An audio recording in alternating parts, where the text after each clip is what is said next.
Janelle Salas.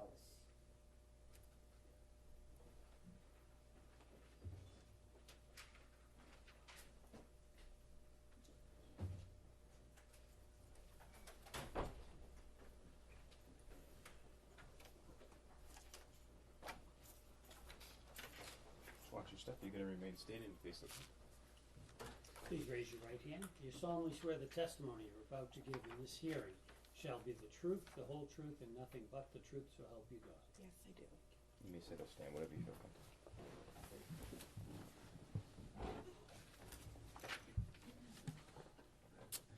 Morning, ma'am. Good morning.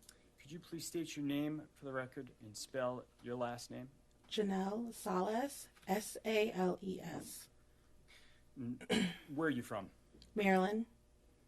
What do you do for a living, Miss Salas? I am the Chief of Staff to Mr. Diggs.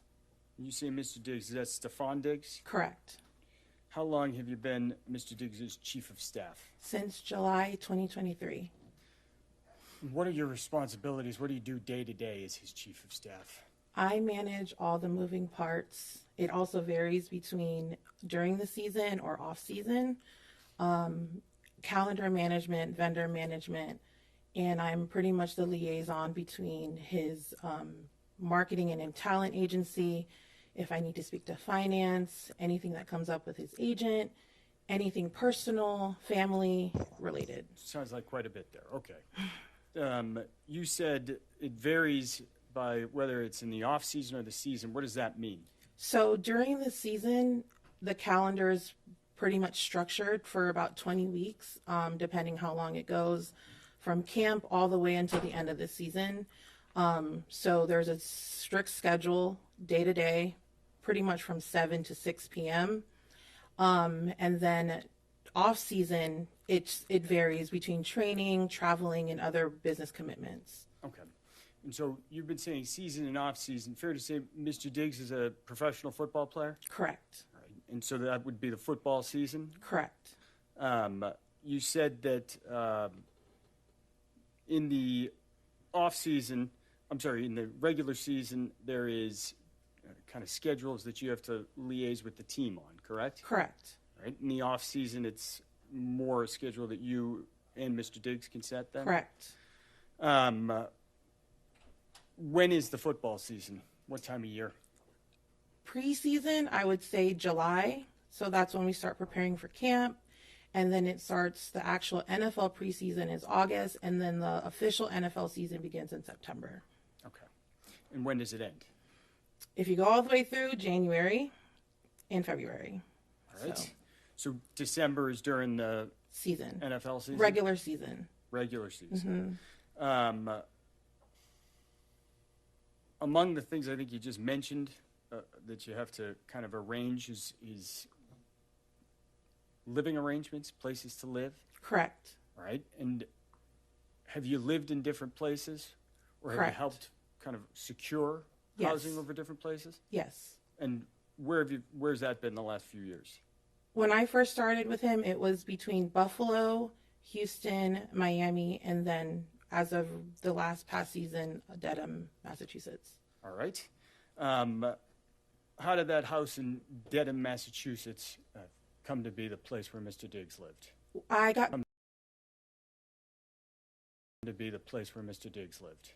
got connected with a realtor through a mutual business associate, and he found this open home for rent because the goal is to rent a home. And so they found this space, and we looked at it. We did the walkthrough, and it was pretty much the only one that was really available in the area because it was super limited, and it fit the needs. Let me just stop you there. I'm sorry. Okay. So you were involved essentially in setting up that house? Correct. All right. I want to talk to you for a moment as well about other employees, contractors, those types of things. Okay. Are you involved at all in hiring or kind of arranging different services? Yes. Right. And so what would those be, generally speaking? During the season, it would be his wellness and maintenance schedule. So it's massage therapists, nurses for his IV therapy, hair, nails, esthetician, just pretty much did regular maintenance on his body to just keep him going throughout the season. Okay. And in terms of any other employees, have you had to try to, arrange for flights, Yes. drivers? Correct. What about a chef? This past one, we were just familiar. He was friends with her. All right, let me go back before. Have you hired chefs before in the Correct. past? Yes, I have. All right. Yes. In terms of just kind of the process of hiring drivers, chefs, masseuses, anybody else, is there a normal process for engaging someone for their services? We vet them out. I typically have I ask someone that was already a trusted resource, and I vet them out through them. We get paperwork. We come to agreements to terms. Sometimes they have a contract. Sometimes they don't. Sometimes they have an NDA. Sometimes they don't. It really is dependent on the relationship, and also, especially if they're new, they get the full-on package, basically. NDA, All the paperwork you just W-9, described. correct. Okay. So you mentioned you didn't have paperwork for the most recent chef. Is that fair to say? Correct. And what's that person's name? Mila Do you know Mila's last name? Adams, All right. When did Mila Adams start working as the chef? July of 2025.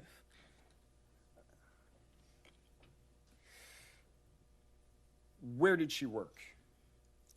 In Dedham at the house. All right. Did she live in the house as well? Correct. Who were the other people who spent time in that house and or lived in it? Spent time in it. I spent time in it when I would visit for games. His brother visited, one of his childhood best friends, photographer, videographer, mom, and other business associates and any friends that would come and visit. Okay.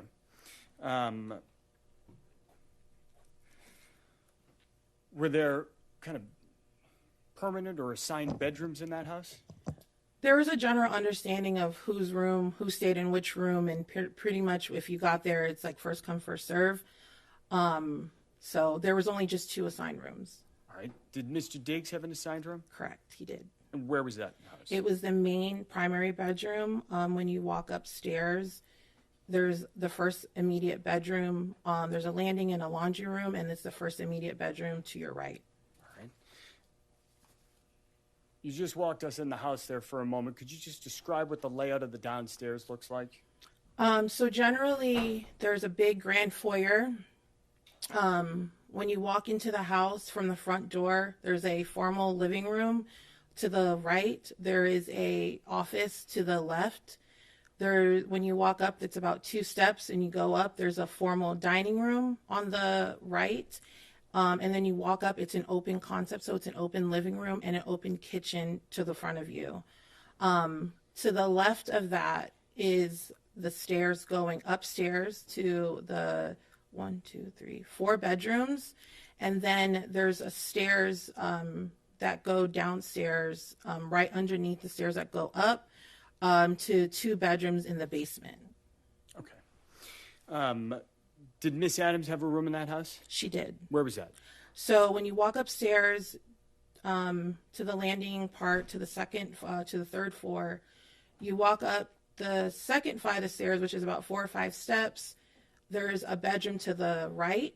And then there's 2 bedrooms to the left. She lived, her room was the last bedroom all the way down the hallway on the left side. I think you just described that this was an open set. Yes, it's open. So it basically looked like there was a bridge, like a U bridge from the upstairs looking down, because the middle of the house, you can look down and you can see everything. Okay. And you can look up and you can see the hallways of both going into all 3 bedrooms. Understood. So, different people at the house. Did you have a key? I had a key to the front door. Okay. Were there any other security systems set up at the house other than just locks? The garage, and then doors for like her bedroom and his bedroom. Okay. And that is that. And his closets. All right. Any other measures on the house? Garage door. I know there was a ring camera system, an alarm system, but other than that, nothing out of the ordinary. Got it. So I want to direct your attention to December 2nd, 2025. Okay. Were you working that day? Yes. Where were you? I was at the house. It was the day after the Monday night football game, and I had a hair appointment because we were getting ready to leave for a trip. Where were you going? Miami, Florida. Who was going to Miami, Florida? Miami trip consisted of Mr. Diggs, myself, his brother, his childhood best friend, and another close friend of his. Who had made the arrangements to get that group of people to Miami? Me. When did you start making those arrangements? The week prior, once we figured out the logistics, I typically try to do things a few days prior just because of the requirements that some of the travel vendors need from us and because it's such a busy week. So I try to book as soon as possible. All right. What was going on in Miami? He had Art Basel, which is a art festival, art fair, and he was showcasing he was debuting his furniture line. Right, so Mr. Diggs has a furniture line? Correct. That week, was he not working? Was he missing a game? What was happening? So Monday night, he had the Monday night football game, and it was going into his bye week.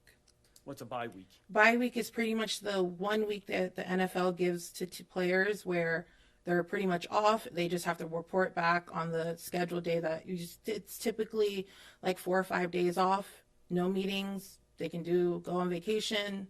They come back that Monday. All right. Regular scheduled programming. And the plan was to go to the Art Basel, is what it was Correct. called? Correct, yes. In Miami during the bye week. Yes. Anything else going on in Miami? We were also celebrating his birthday, What day is his birthday? November 29th. Right. So his birthday had already come and gone, correct? Yes. All right. And was there a birthday party that week? There were at his house or in Miami? In Miami, I mean. In Miami, correct, there was. You mentioned that there was a game the night before. What time's a Monday night game start, if you know? 8 o'clock. 8 o'clock p.m.? So you know when it ends? Probably midnight, and we probably didn't get out of there until like 2 a.m., Got it. maybe 1 a.m., 2 a.m. So that morning you said you were getting a hair appointment? Mm-hmm. Where was that? It was at the Dry Bar in Chestnut Hill, and my appointment was at 10 a.m. How did you get there? I drove. Do you have a car? No, Whose car did you drive? I drove Mr. Diggs' car. Got it. And how long did that take you to get to the hair appointment, if you remember? About 30, 35 minutes because of traffic and the weather. You mentioned that there was a Ring video system. Mm-hmm. I'm going to ask you to take a look at a video that is on Exhibit 11.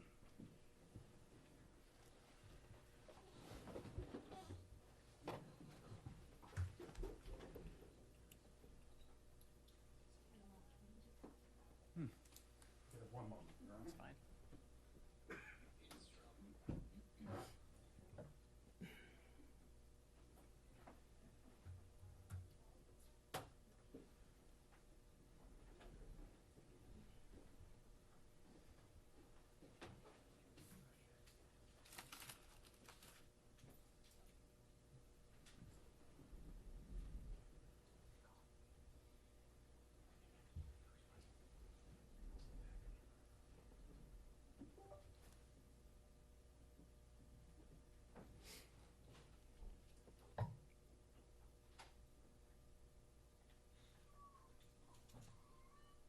Council, do you need a minute? Because I can take the morning recess now if that's helpful. That's okay, whatever.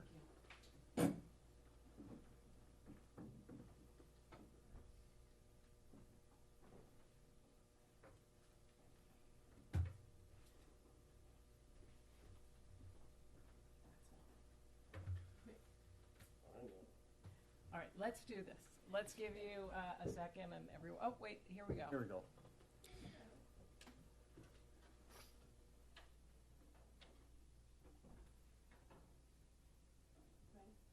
Yes, if we could play that.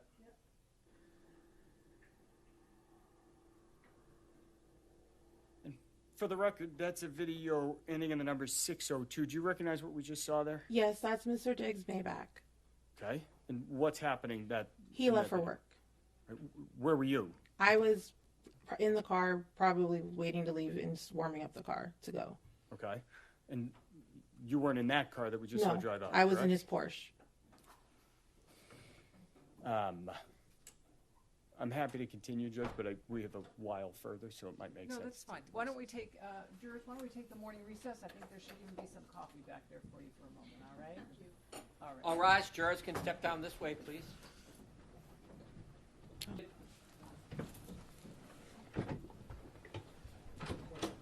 Court, all rise. This honorable court is back in session. You may be seated. I may resume, Your Honor? Yes. Thank you. Ms. Salas, we just watched a video off of Exhibit 11, and I think you said that was Mr. Diggs going to work. Correct. What kind of car was that? A Maybach. Okay. You said you were in a Porsche warming the car up? Correct. I'm going to ask you to, first I'm going to ask Ms. Silva to play a video there ending in 610. I'm going to ask you to watch that, Ms. Salas. It's not on the screen. So if we can replay that, you can get a look at it, Ms. Salas. If we could pause it right there real quick. All right, so do you recognize what that video depicts? Yes. What's that? It's the Porsche leaving the house. Who's driving Me. that? That's you leaving the house? Yes. All right. And if I could direct your attention here, the time on the exhibit is 9:26 Eastern Standard Time on December 2nd, 2025. Correct. Does that sound about right for when you left the house that morning? Yes. Because my appointment is at 10 a.m. Okay. So looking at that image, can you tell us, kind of just orient us on what we're looking at there? The car, so that's the front of the house, and there's a long driveway that goes towards the back of the house to a 3-car garage and a driveway where you can probably fit maybe 2 or 3 more cars in the actual plot in front of the garage. All right. Is there a way to enter the house through the garage? Yes, there's an entry door going straight into the grand foyer of the house. There's the basement entry, stairwell, a powder room on the right, the entry stairwell to the basement to the left, and when you walk straight, there's a grand foyer.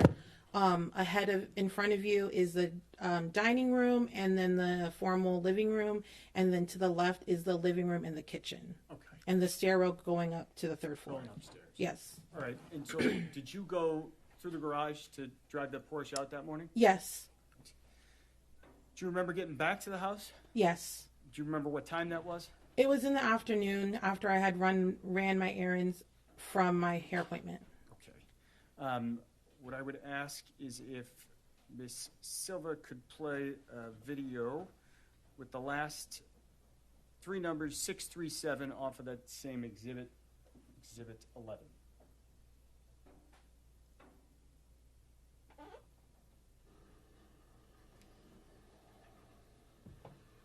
If we could maybe replay that one more time, it's only about 3 seconds. All right, so do you recognize what that depicts? Yes, it's the car returning home. And is that you driving the car? Yes. All right. And the timestamp on that indicates it's 12:59:59 Eastern Standard Time. So it's just about 1 p.m. Is that consistent with your recollection when you got Yes. home? Yes. What were you doing that day after you got your hair done? I was coordinating our travels because I was getting updates from the airport regarding the change of airports, change of planes, and trying to just get everybody together Okay. to be ready to leave by the end of the night. So you were working. Correct. And is there an area where you worked in the house? In the kitchen, in the small little dining table, like in between the kitchen and the living room. Okay. I'm going to ask Ms. Silva to play one more video for us. That's going to be 183725 on Exhibit 11.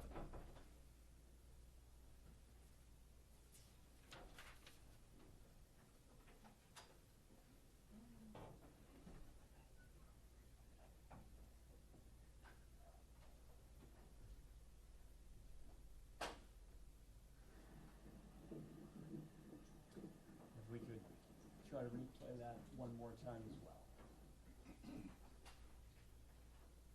All right, so it looks like she's paused it here, a second into the frame. Do you recognize what's depicted in this video? It's the Maybach coming home. All right, is that Mr. Diggs? Yes. The timestamp on that looks like it says 15:38 and 51, so maybe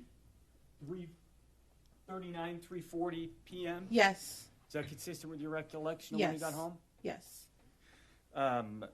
You said you were working that afternoon. Do you know where Mr. Diggs went in the house? He likely went to say hi to his brothers and then went straight upstairs to take a nap because it's the day after a game. Objection. Sustained. Okay. Where were you sitting? I was probably walking around the house, either the kitchen, probably going up and down to the basement because I was probably doing laundry, just running around the house. Objection. Sustained, that response is stricken from the record, jurors will disregard.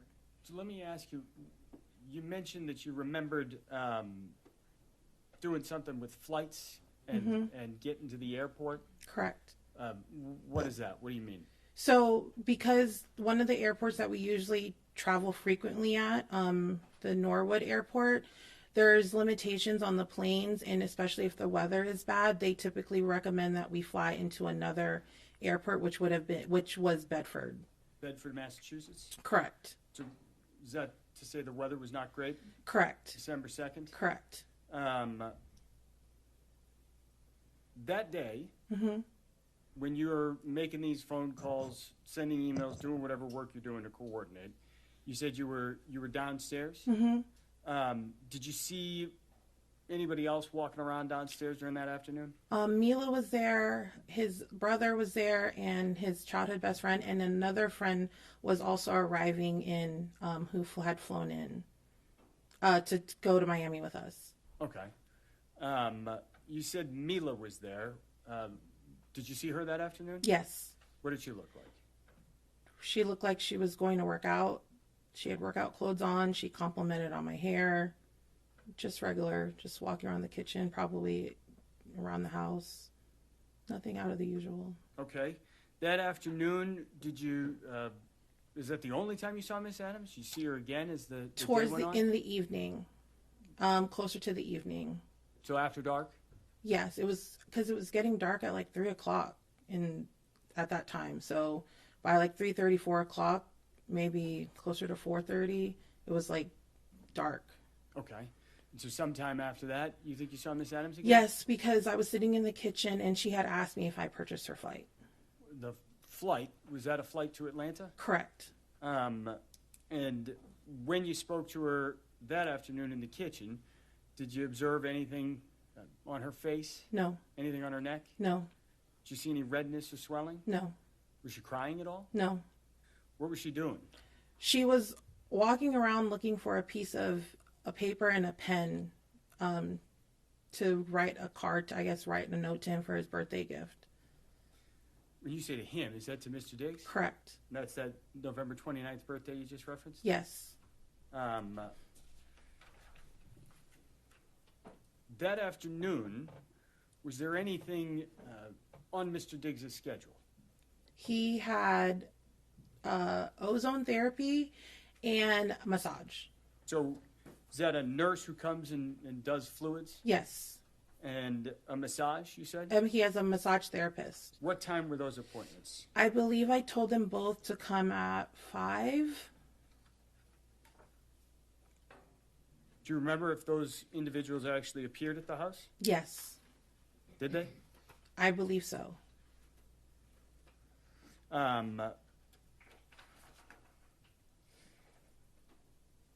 That afternoon, you said you purchased a flight for Mila Adams to Atlanta. Yes. Did you arrange to get her to the airport? Yes. What time did that happen? Probably in the 7 o'clock hour because you have to be there an hour before checking in your bag, and it took about 45 minutes to get to the airport. So probably between 7 to 7:30. You think about 7:30? Yeah. And so, did she leave the house around 7:30? She should have left around before 7:30 to get to the airport on time if she was checking in a bag. And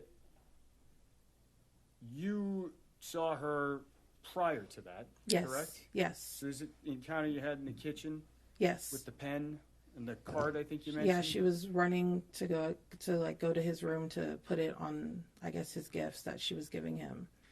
Did you end up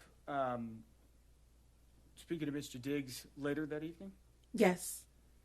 And did you see any of those, the card or the presents that you Yes, there were referenced? 2 boxes on his bed from Chanel. One he had opened up and he put on after his massage, and we were getting ready to leave. I told him, we got to pack, we got to go, we got to make this flight. He put the beanie on. There was another box that was unopened, and then there was a green Post-it with whatever note she had on it telling for his birthday. All right. Prior to,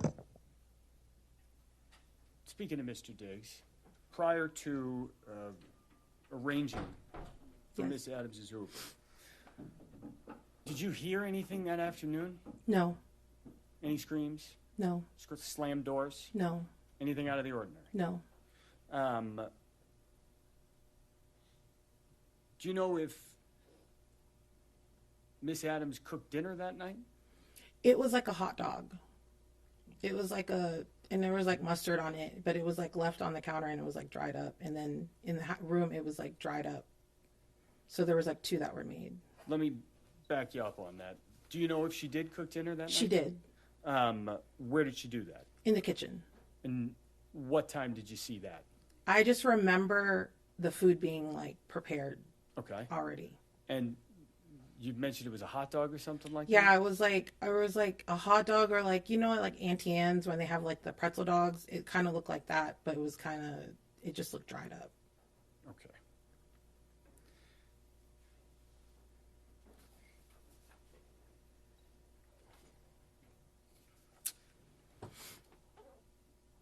That night, did you all leave for Miami? Yes. If I may have one moment.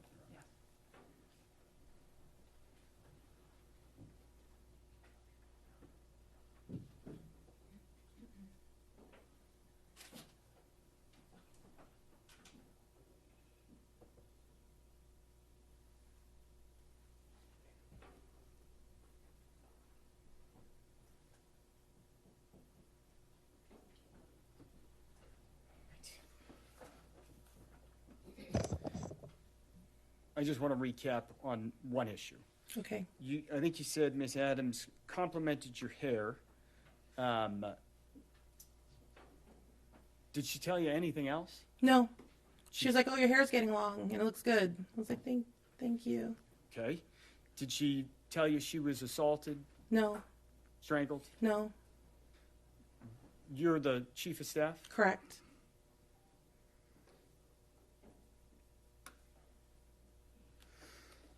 I have no further questions.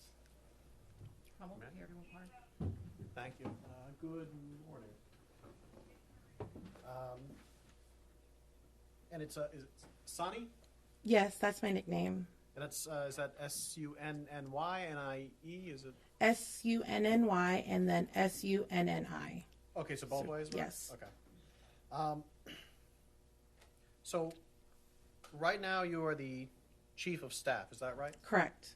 And how long have you been Mr. Diggs' chief of staff? Since July 2023. And prior to that, what was your position? I manage his household, but it was part-time Where? in how long- Maryland. And how long did you do that? September 2022 up until July 2023. And prior to working for Mr. Diggs, what did you do? I have been an independent consultant. I have been a project manager, event producer, and I consulted for companies for almost at that time, since 2017. And right now, how much do you get paid by Mr. Diggs? I would say Overruled. between 90 to 100,000 a year. And when you were, what was the term of the previous job? The house manager? Yes. Oh, how much did you get paid when you did that? I was on retainer for 5,000 a month. And you mentioned you went to Art Basel? Correct. And how long was that? That was from, we got there Tuesday evening up until the events were all the way through the weekend that Sunday. And what kind of events were there? There was a showcase of his furniture line, his birthday party, just, showcasing his new furniture line. But, and you went to these events? Yes. Did you have to pay for any of these events? No. Like physically? Like my own money? Yeah. No. And did you have food there? Yes. Did you have to pay for your food? Not with my own money. So. With my company card. Okay. So. Yes. Thank you. You mentioned driving one of his cars. What car was that? It was his Porsche. Is it a nice car? Yes. How often do you drive that one? If I need to go run errands, if I need to do something, I will use the car as an insured driver. And when you say run errands, is that personal errands or errands for Mr. Diggs? Both. Okay. How often do you go on trips with the staff? As needed, specifically for business trips, more so. Okay. On December 2nd, you were at least at some point in the house, right? Correct. And you saw Ms. Adams? Yes. So she was there in the house? Yes. And you saw Mr. Diggs? Yes. So he was there in the house? Yes. Did you, was there any time that day where were you following Mr. Diggs the whole time? No. Were you following Ms. Adams the whole time? No. So there a time when both of them were outside of your range of being able to see and Yes. hear? Have you been to Ms. Adams' room before? Not all the way inside, but I knew which room she was in. So you had not been inside that room before? Not when she occupied it, but when we did the walkthrough, I was. Okay, so when you were first looking at the house? Yes. But that day you were not in that room? No. Okay, so whatever could have happened in that room, you were unaware of anything that could have happened in that room? Correct. Your Honor. Sustained in that form.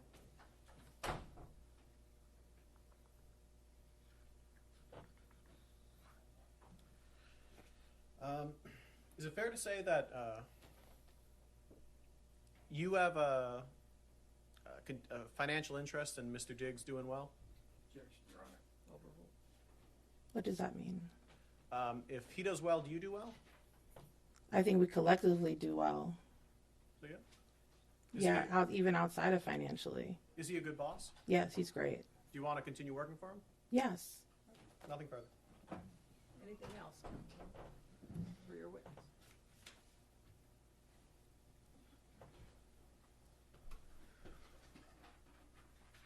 I just have one question for you. Yes. You mentioned that you got to drive the Porsche. Yes. All right. Would you lie under oath to get to drive the Porsche and work for Mr. Diggs? What does that mean? It's part of lying under oath, your job. What? I'm sorry. Can you? Is your job to lie, or would you be truthful? I'll be truthful. Okay. Who else got to drive that car? Mila and anyone around the house, if they needed to use the car, they would drive it. Did you see Mila drive that car? I've seen her drive the car before. I don't have any other questions. Anything else for this witness comment? When you said just other people around the house, about how many people does Mr. Diggs have working for him? Employed, one. So then otherwise they're all just contract, or Correct. do you know about how many? Depending on the job, as needed. Okay. Do you know in this? Objection, Your Honor. We're now outside the scope of the redirect. Overruled. Just in December, do you know? I couldn't give that to you on the top of my head. Nothing further. Thank you very much. You may sit down. Thank you.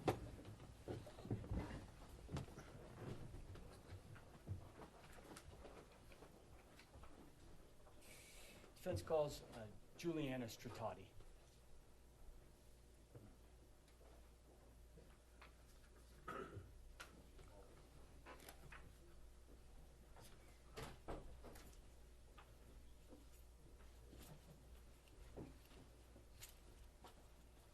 If you want to sit, you can remain standing and face the clerk. Please raise your right hand.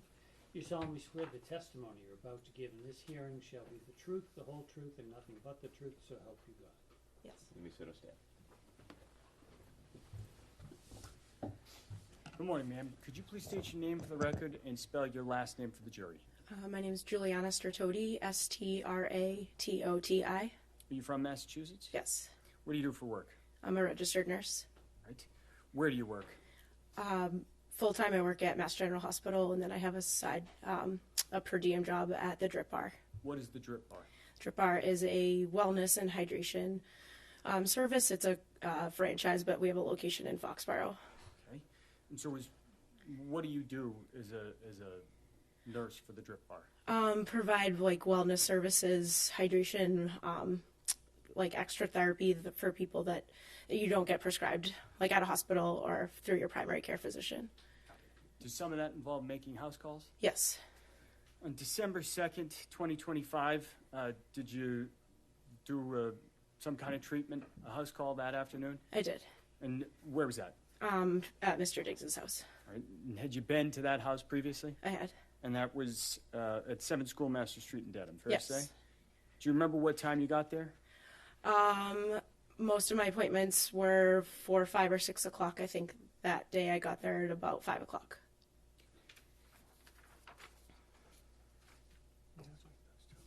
I may approach, Your Honor. Yes, right in.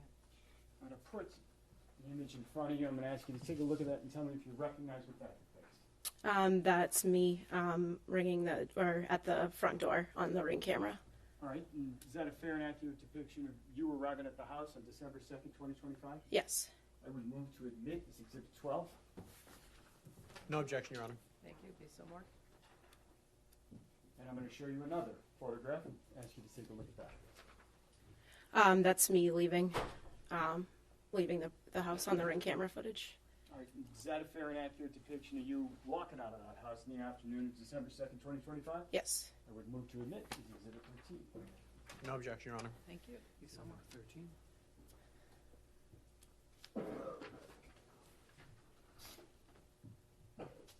I'm going to put Exhibit 12 back in front of you and ask you, there's a timestamp at the bottom right corner. Your Honor, may we be seated in sidebar? Yes, of course.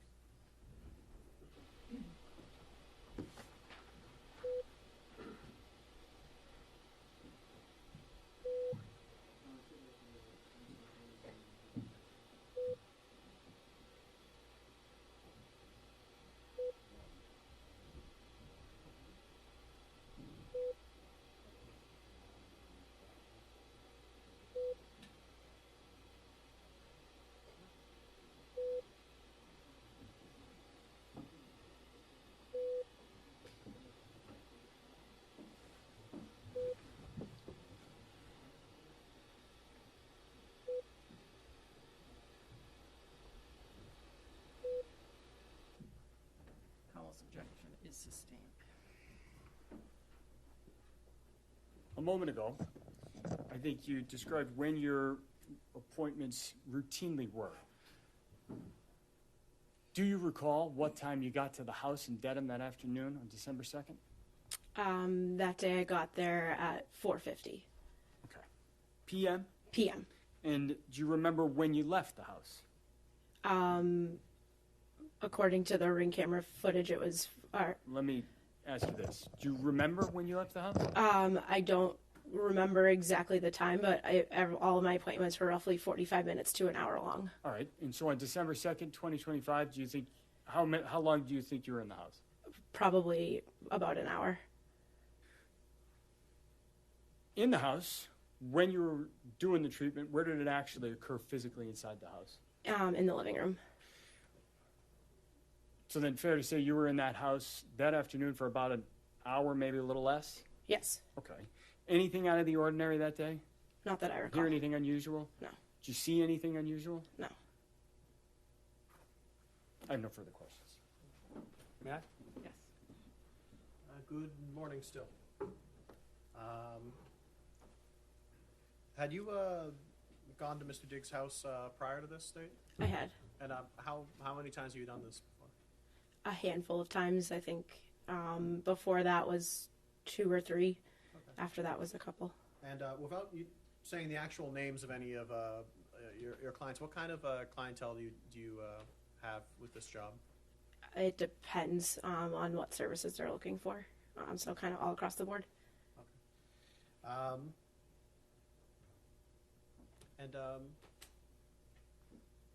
Your Honor, I have no further questions. Thank you, ma'am. You may step down. Thank you. County Defense calls Stephanie Anastasi.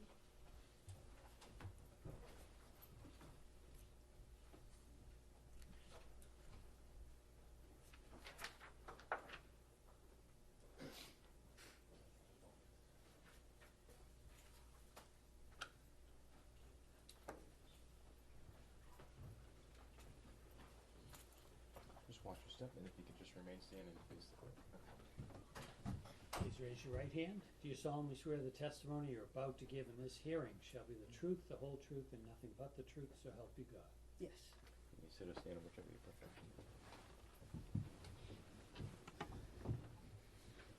Good morning. Good morning. Can you state your name and spell your last name for the record, please? My first name is Stephanie. My last name is Anastasi, Anastassi. And do you live in Massachusetts, Ms. Anastasi? I currently live in Rhode Island. Where do you work?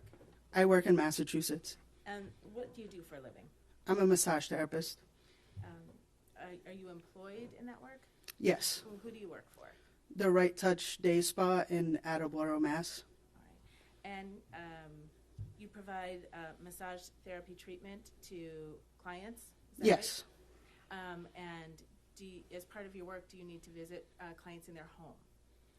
I do that separately on my own, on the side. I Not, it doesn't have anything to do with where I work currently. Okay, all right. And as part of your work treating clients, are some of your clients professional athletes? Yes, sometimes. All right. And was one of your clients in December of 2025, Mr. Diggs? Yes. All right. And how did it come about that you were providing treatment for Mr. Diggs?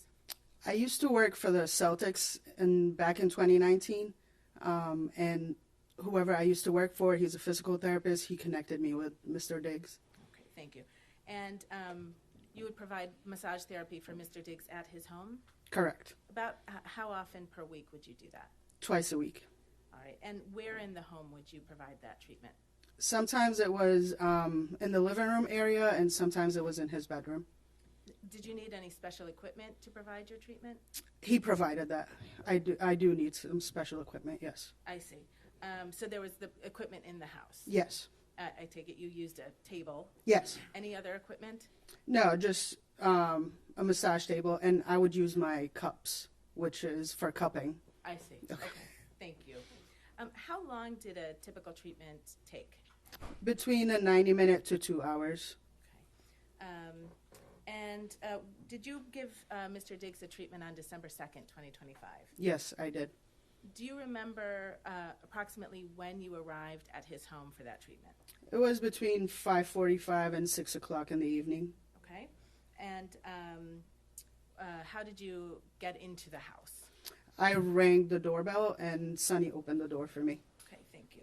And what happened next? Then I asked Sonny where he was or where he would like his massage at. She told me he was in his room, and that's where he would like his massage. So I went and grabbed the massage table. It was in like a computer room, and I brought it upstairs, and he was laying in his bed, and I started setting up the table. All right. And was Mr. Diggs, do you remember what he was doing when you walked in other than laying in his bed? I think he was falling asleep a little bit, but I wasn't sure. It was just laying down. Okay. So I take it you began the treatment? So first I set up, I grabbed the blankets and stuff, and then he fell asleep. So I texted Sonny, and I was like, hey, can I wake him up? And she said yes. So I ended up waking him up, and then he got on the table. Okay. And about how long was the treatment that day, if you can recall? It was between 90 minutes to 2 hours usually. It was more towards the 2 hours than the 90 minutes. All right. And did anyone come into that while you were performing that treatment in that 90-minute to 2 hour window? Yes. Mila Adams came in the room at the time. Okay. And how did you know Mila Adams? I seen her in the house. I've seen her multiple times in the house. Okay. Have you ever spoken to her? Yes, we've had conversation. Okay. So while you're performing the treatment, can you just explain to the jury what you saw? Yeah, so I was working on his right side leg, and I can, because the door is in front of me, and I can see whoever was walking in. She was walking in. She saw that he was asleep, left, and kind of came back at a later time. When she came back at a later time, he kind of woke up because he was asleep, and she kind of went over to the bed, and she asked him. There was something on the bed. She asked him if he was going to keep it, and then he said yes, and then she turned around and left. And were you able to see what was on the bed? It was a black box, but I'm not sure what it was or what was in it. Okay. And did you ever have any occasion to look in that box? No. All right. How did Ms. Adams appear to you when you saw her come into the room those 2 times? She seemed to be okay. It's nothing that I wasn't used to seeing in the past. So she looked to your eyes the same as she had in In the every time past. you saw her? Yes. Okay. Did you see any marks on her face? Not that I recall, no. Did you see any marks on her neck? No, she had a black jacket on, so I don't think I could see her neck, but I didn't see anything on her face at the time. And did she seem upset at all to you? Not that I know of, no. Okay. All right. And Miss Anastasi, do you remember when you left the house that day? It's probably between almost 8 o'clock, 7:30 and 8 o'clock that day. Okay. Thank you very much. No further Of course. questions. Good afternoon, Miss Anastasi. Oh, sorry, good morning still, actually, Miss Anastasi. Hello. You said you had previously worked with the Celtics, and is it like kind of word of mouth that you got a job working for Mr. Diggs? Yes. In your line of work, how important is word of mouth in order to find new clients? It's very important. And outside of just actual, I guess, technique and skill, is discretion and care of how you, because you're working with some high-profile people, is that also an important aspect to have? I don't understand the question. I'll withdraw it. Nothing further. Okay. All right, thank you so much, ma'am. You may step down.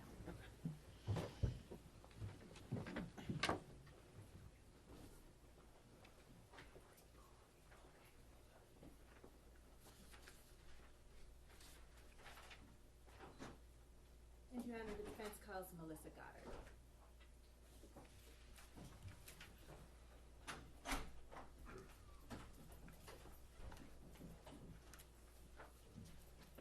You just watch him step. Remain standing. You can face the clock. Please raise your right hand. Do you solemnly swear the testimony you're about to give in this hearing shall be the truth, the whole truth, and nothing but the truth, so help you God? I do. You may sit or stand. Good morning. Good morning. Can you state your name and spell your last name for the record, please? Sure. Melissa Goddard, Goddard. Thank you. And what city do you live in? City and state, please. Boca Raton, Florida. Right. And are you employed? Yes, I am. Where are you employed? At PMG Private CFO. And what is PMG Private CFO? It's a boutique financial service company. So we do accounting, tax planning, tax prep, budgeting. We handle everything financial, data collection. And is one of your company's clients Steph Diggs? Yes, it is. Right. And do you work on Mr. Diggs' account? Yes, I'm his client manager. All right. And how long have you been the client manager for Mr. Diggs' account? Since November 13th, 2023. Okay. And can you just briefly describe how Mr. Diggs' account is structured? Sure. He has the personal side, which we call concierge, and the business side. So the personal side is his life personally, but because his person is a business, it transfers also over into businesses. And then he has several businesses that we operate. Can you just very briefly identify the different businesses that he Sure. owns? Diggs Deep LLC, which is for his name, image, and likeness. Liam Brands International, which is a clothing brand. CV Passem, which is a furniture brand. And Diggs Deep Foundation, which is his charity organization. All right. And so those businesses that you just described, are those handled on the business side of his account? Correct. All right, and then there's a personal side or a concierge side to Correct. handle his business, to handle his personal expenses. Correct. Okay. And up until, starting before October 2025, so from 2023 to 2025 October, which side of his account did you handle?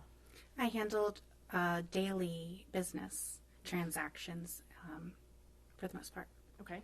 And did you have a different colleague to handle the personal kind of concierge side? Yes, the practical everyday concierge side we did. And would expenses for private staff be handled on the business side or the concierge side? The concierge side. Okay.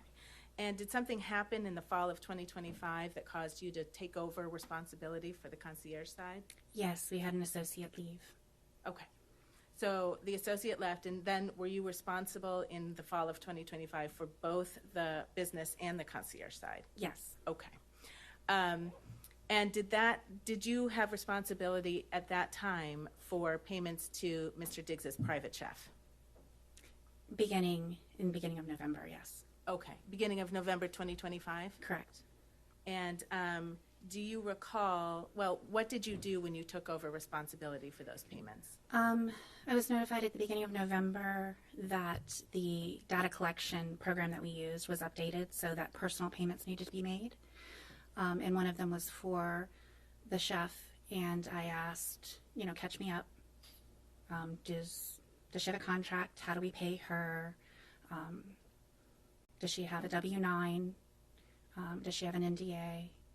Just general information, like, what do I do? And Who are you talking to when you were getting this information? Sunny, And who is Sunny? Stefon's personal assistant. Okay. All right. Do you recall receiving an invoice from Ms. Adams on December 1st of 2025? Yes. And do you recall what that invoice was for? It was for 3 weeks of services in November and reimbursable expenses. Okay. What did you do with that invoice when you received it? I checked, immediately I knew that it was incorrect because I had paid her weekly for 2 of those weeks. So it raised a flag. I needed to figure out, had I made a mistake or had she made a mistake? And that caused me to look a little bit further into the reimbursable expenses. We're much more structured on the business side, so I usually audit those before paying them. Okay. So when the flag was raised and it caused you to look a little bit deeper, what did you do to look a little bit deeper? I pulled up every payment that we had made to her for the last 18 months, as far back as I could go. And then I went through every receipt and reimbursable that we paid her for the last 6 months at that time. Sorry. And at the conclusion, so would you describe that as a kind of an audit? Yeah. Okay. If you receive an invoice and it's incorrect, I want to know, is it our mistake or was it her mistake? So I wanted to make sure that we had paid her correctly. All right. And what did you learn from conducting your audit? That she had submitted receipts multiple times over the course of 6 months, the same receipt. That she had submitted reimbursements for packages sent that were paid by our Federal Express account for reimbursement, that we had overpaid her. And were you able to quantify the amount of money that she had been overpaid based on your audit? Yes. And how much money was that? I think the total was $2,500 and change at that time, with an additional $744 that maybe was legitimate. I couldn't substantiate because there wasn't a date on it, so that was more in a gray area. Okay. Did you ask Ms. Adams for more information about the money that she was seeking? Yes. How did you do that? I contacted Sunny and asked for her email. I gave my phone number, even my personal phone number, so that she could reach me because sometimes they're in different time zones. I reached out to her twice. Okay. And did you ever hear back from her? No, she never responded. Did you tell Mr. Diggs what you had identified, at least from the audit that you conducted? Yes, he called me. We spoke about it on December 5th. All right. And what was his reaction? He's like, "Give me a report." And he had wanted to make sure that she was paid. And I told him I would get him a report, and he was fine. In the course of conducting your audit, or actually, strike that, did there come a time when you were aware that there was some paperwork not completed that you would have expected to be completed? At the beginning, when I took over, I asked for those things as, I think it was the beginning of December when the invoice didn't match what I had. You know, I'm buttoning things up. It's the end of fourth quarter. We're closing out the end of the year, so I wanted to make sure we had everything. So, you know, I was going through everybody's paperwork. But yes, it was about the beginning of December I realized we don't have her paperwork. All right. And did you do anything about that? Yeah, I had asked Sunny to, I had mentioned to Steph that I think we should get one. He said to coordinate with Sunny, which I did on December 4th. And I didn't receive anything, so I followed up with it as I normally would. And how did you follow up with it? I asked Sunny if she had collected it, and I emailed Mila asking for it. Do you remember the date on which you emailed Mila for it? Sorry, Ms. December Adams. 8th. December 8th. Mhm. Did you follow up again with Ms. Adams, if you can recall? I did not, because Steph said not to worry about it. Okay.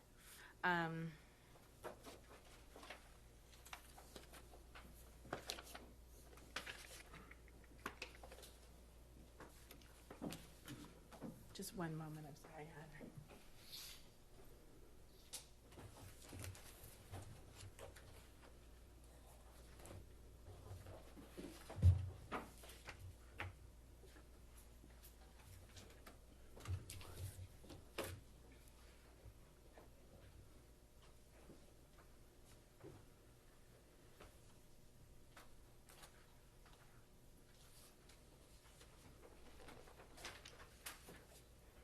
I just want to make sure I'm talking from her memory. I just want to make sure the record is clear. And the 8th is better. It's further back from me, but I just Oh, you want a refresher? Yeah. Yeah, that's fine. Okay.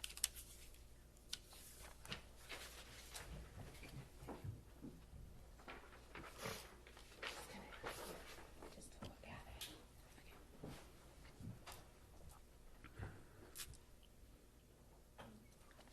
All right. Ms. Goddard, you just testified that you followed up with Ms. Adams asking for the NDA on December 8th? Oh, I'm sorry, I was incorrect. It was December 13th. Okay, thank you. All right, no further questions, Your Honor. Counsel, care to report?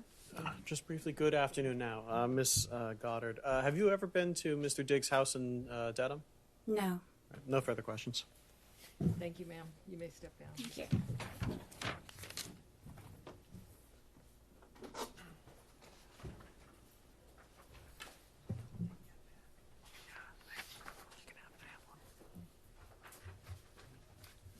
Defense call is Shy Charles.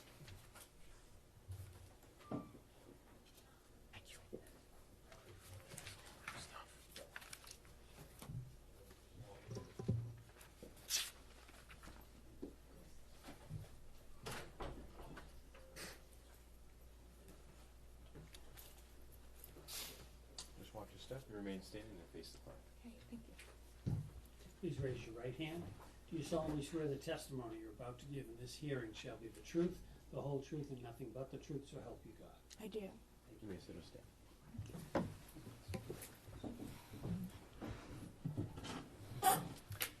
Good afternoon, ma'am. Could you please state your name for the record and spell your first and your last name? My name is Shy Charles. It's spelled Xiacharles. Right. What do you do for a living, ma'am? I own a hair salon and I braid hair, natural hair. And where do you live? I live in Brooklyn, New York. You said you own a salon. Do you have an actual physical location? Yeah, I And do. is that down in the New York City area as well? Yes, it's in Crown Heights. How many clients do you have roughly? Too many to count. I have lots of clients. Okay. Is one of them Stefon Diggs? Yes, it is. How do you know Mr. Diggs? I started doing his hair when he played for the Buffalo Bills. Do you know how many years ago that was? I'm not good with dates, but whenever he last played for the Buffalo Bills. Okay. Yeah. When you actually do Mr. Diggs's hair, how long does that process actually take? I'd estimate probably about 3 to 5 hours, anywhere between that. Yeah. And where have you done Mr. Diggs's hair? At his house. He travels a lot for work, so wherever he needs me to do his hair, I go. Is that true of other clients you have as well? Yeah.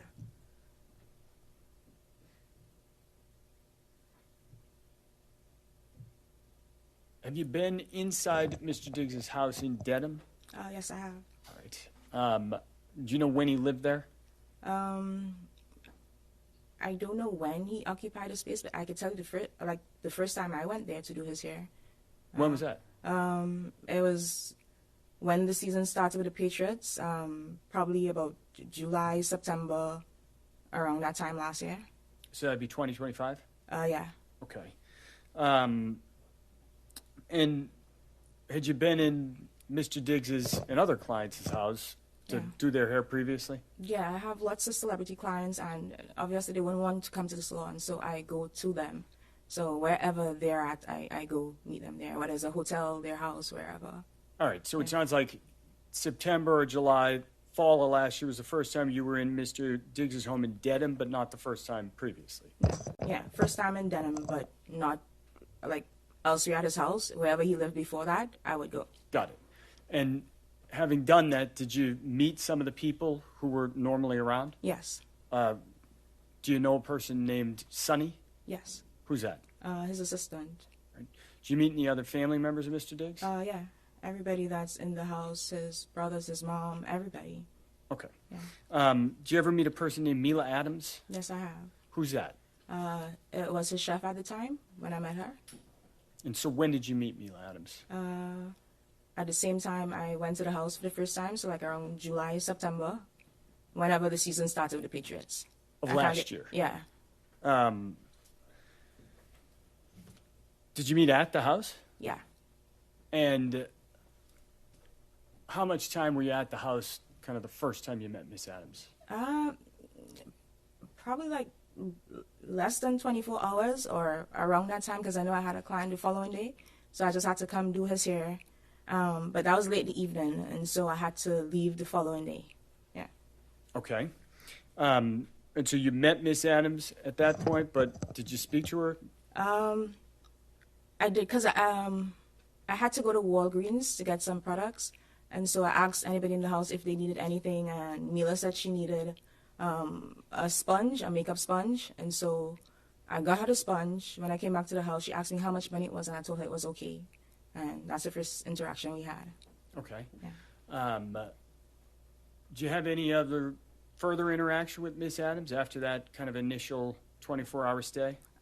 Yeah, when I came back to the house. When was that? I can't give you an exact date, but I could like estimate. So probably within 2 weeks, because he'll do his hair like every 2 to 3 weeks. So about 2, maybe 3 weeks later? Yeah. You went back to the house in Dedham? Yeah. Was Miss Adams at the house in Dedham at that point? Yeah. And so did you speak more to her when you went back the second time? Yeah.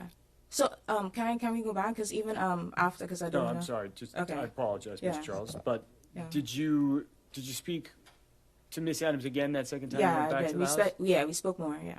All right. How much time did you spend with her that second time? More time, like a longer time, because we were talking about food, and she wanted to come to New York to start her restaurant, and I'm a business owner, and we connected on the fact that she was a business owner, and I have like a big social media following, and I told her that she needs to do content, and I wanted to help her with her content so she could start her business. So we connected on that. Did you end up helping her Yeah. with content? Yeah. Did you two stay in touch? Yeah. How long were you around at the house in Dedham that second time? I can't tell you how long, honestly, I would stay longer if it had a game and we'd go to the game together. But for however, because most times she'll be like the only female there and Sunny will come and go. And so I spent more time with her. Okay. Yeah. Kind of following that time you spent together where you said you connected over being business owners, Yeah. did you two remain in contact? Yeah. And how did you do that? We'll text, we'll send Instagram reels, we'll FaceTime. So you guys exchanged phone numbers? Yeah. How much did you talk, you think, in the following weeks and months that fall? A lot, because a lot. We talk about business, we'll gossip, we girls, so yeah.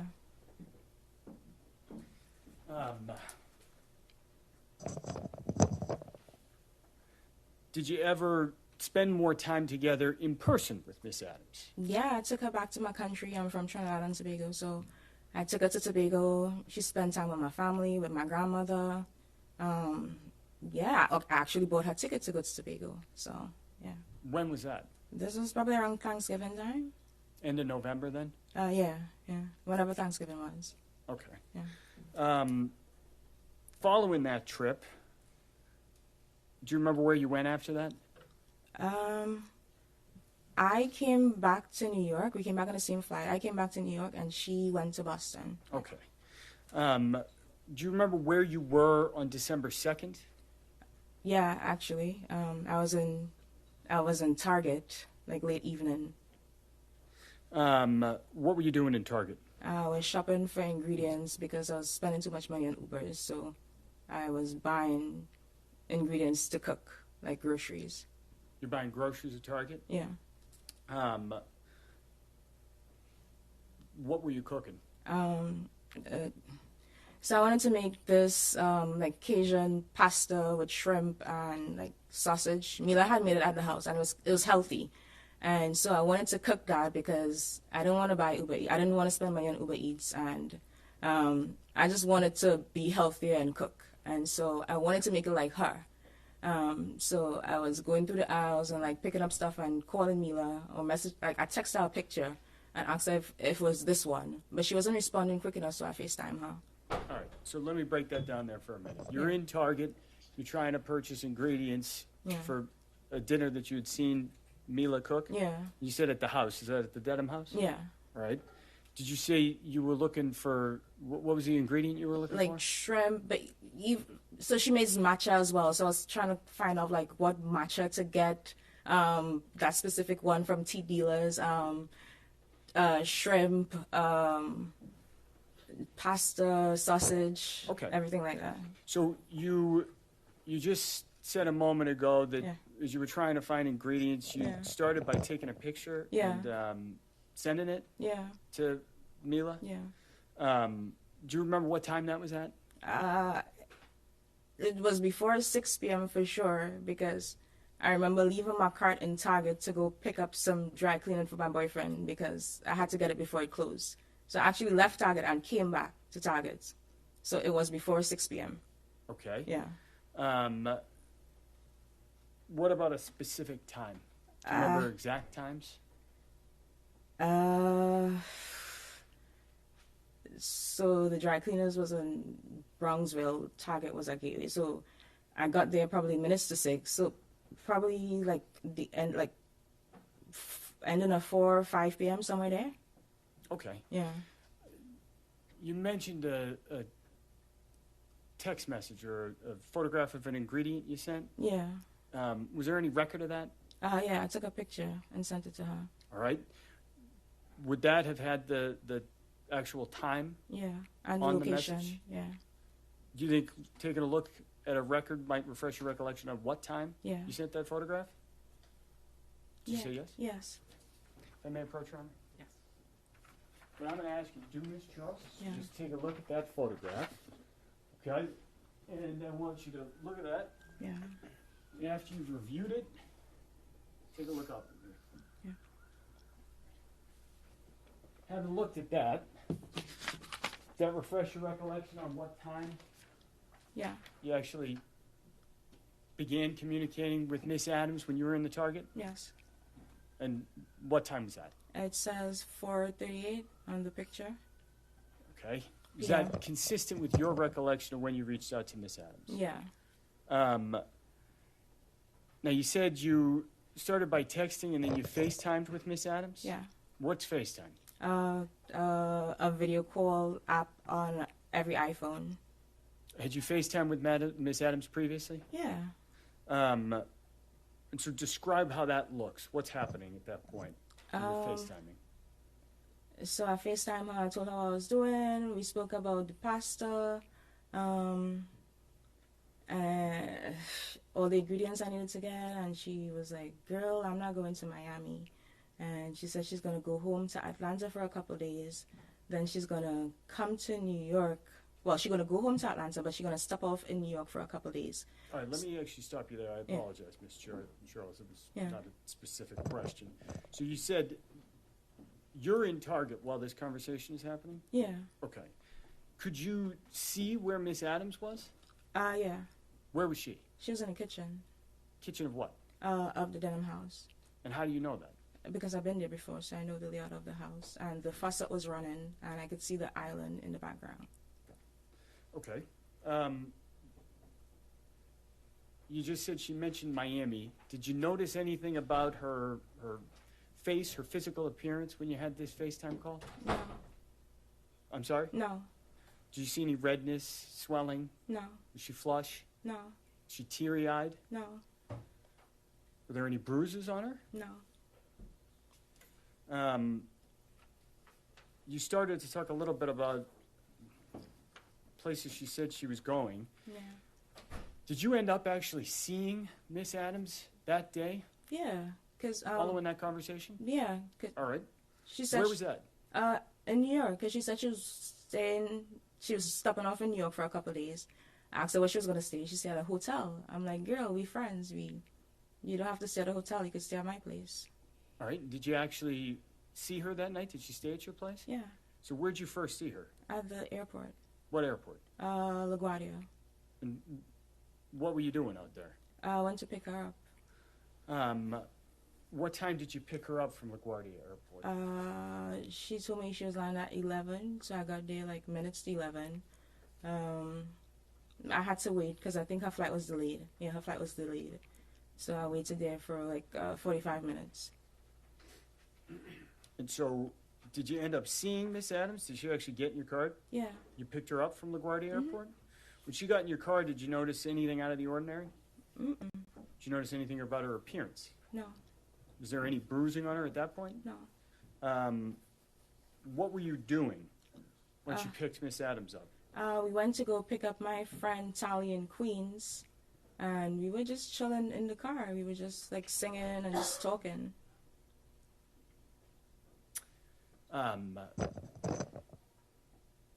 Anything out of the ordinary about either Miss Adams or your friend Tally's demeanor? No. What's your friend Tally's name? If you know? Her name is Natalia Moses. Okay. Your car, what kind of car do you drive?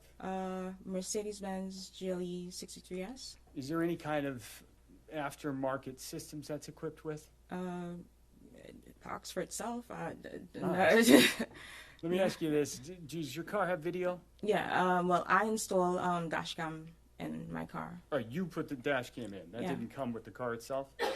Got it. What I'm going to ask is if we could pull up video 2, I believe, from what has been marked exhibit number 5.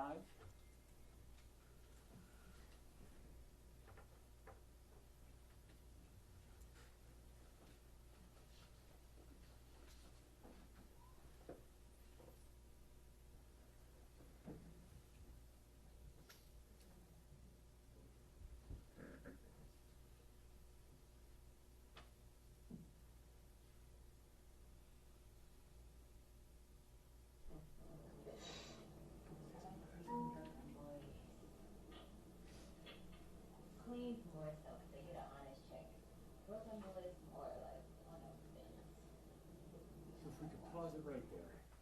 All right. So this is actually, for the record, the first video in exhibit number 5, Mr. Charles.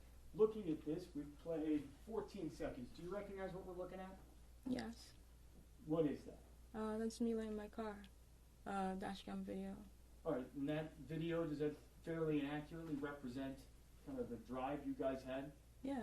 All right, there's a timestamp down here at the bottom. It says 11:48 and 18 seconds p.m. Yeah. Is that consistent with your recollection of Yeah. kind of after you had picked Mila up Yeah. from the airport? Yeah. What I'm going to ask Ms. Silva to do is go to the next video down on that list.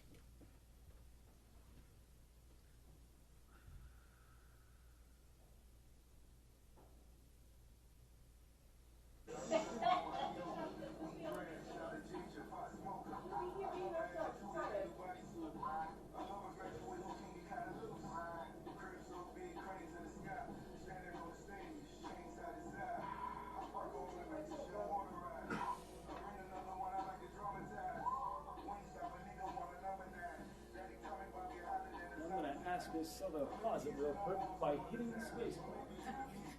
Thank you. So, looking at video number 2, it looks like the timestamp on the bottom says December 3rd, 24 minutes. Yeah. Watching that video, what are we seeing in the video? We were listening to Cranes in the Sky by Solange, and we were just talking about what the song was about. Got it. Yeah. So when you say there, we, who is we? My friend Natalia Moses and Mila Adams in the car. All right, so where we paused it, it's a little hard to see, but is your testimony that Miss Moses was in the car? Yeah. Who's in the front seat here? Mila Adams. So was Miss Moses in the back seat of your car? Yes. Okay. What did the three of you do that night? We went to Jersey. I have a house in Jersey City, so we went to Jersey City. And what did you do? Drink, eat wings, and watch TV, just chill. All right. Did you end up staying or sleeping in Jersey City, or did you sleep somewhere else? No, I went back to my apartment in Brooklyn. Who went back to your apartment in Brooklyn? Me, Tally, and Mila. And what time do you think you got back? I'd estimate probably like 3, 4 a.m. in the morning. All right, so early in the morning? Yeah. That entire time span that we're talking about there is your description of what you just did, eat, drink, have some wings, and hang out. Is that a fair description of what you did that night? Yeah. All right. Where'd you sleep that night? I slept on the couch downstairs, and Mila and Tally slept upstairs in my bedroom. Okay. Do you remember how long Miss Adams ended up staying at your house? Probably like a week, a little over a week. All right. That night in Jersey City and back at your apartment in Brooklyn, did you have the opportunity to observe Miss Adams? Probably the morning we got up. Yeah, because we girls, so we get dressed in front of each other. So, yeah, the day of. Okay. Yeah. So when you say you get dressed in front of each other, Yeah. did you actually see Miss Adams without clothes on as you were getting dressed? With a towel on. Okay. Yeah. Did you observe any bruising, redness on No. her neck or chest? No. Did you observe anything on her face? No. I'm going to ask Ms. Silva if we can actually play the third video.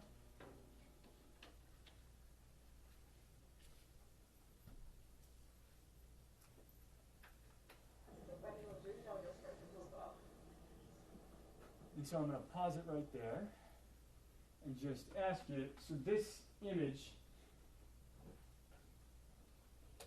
is that a fair and accurate representation of how Miss Adams looked that day on December 3rd? Yeah. That video kind of depicts how she looked? Yes. Thank you, Ms. Silva.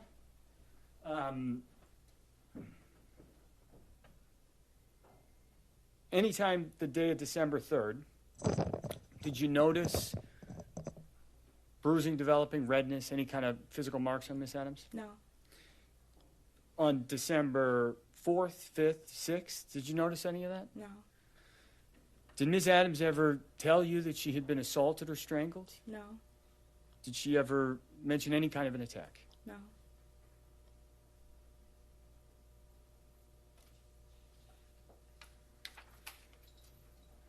Do you remember when she left?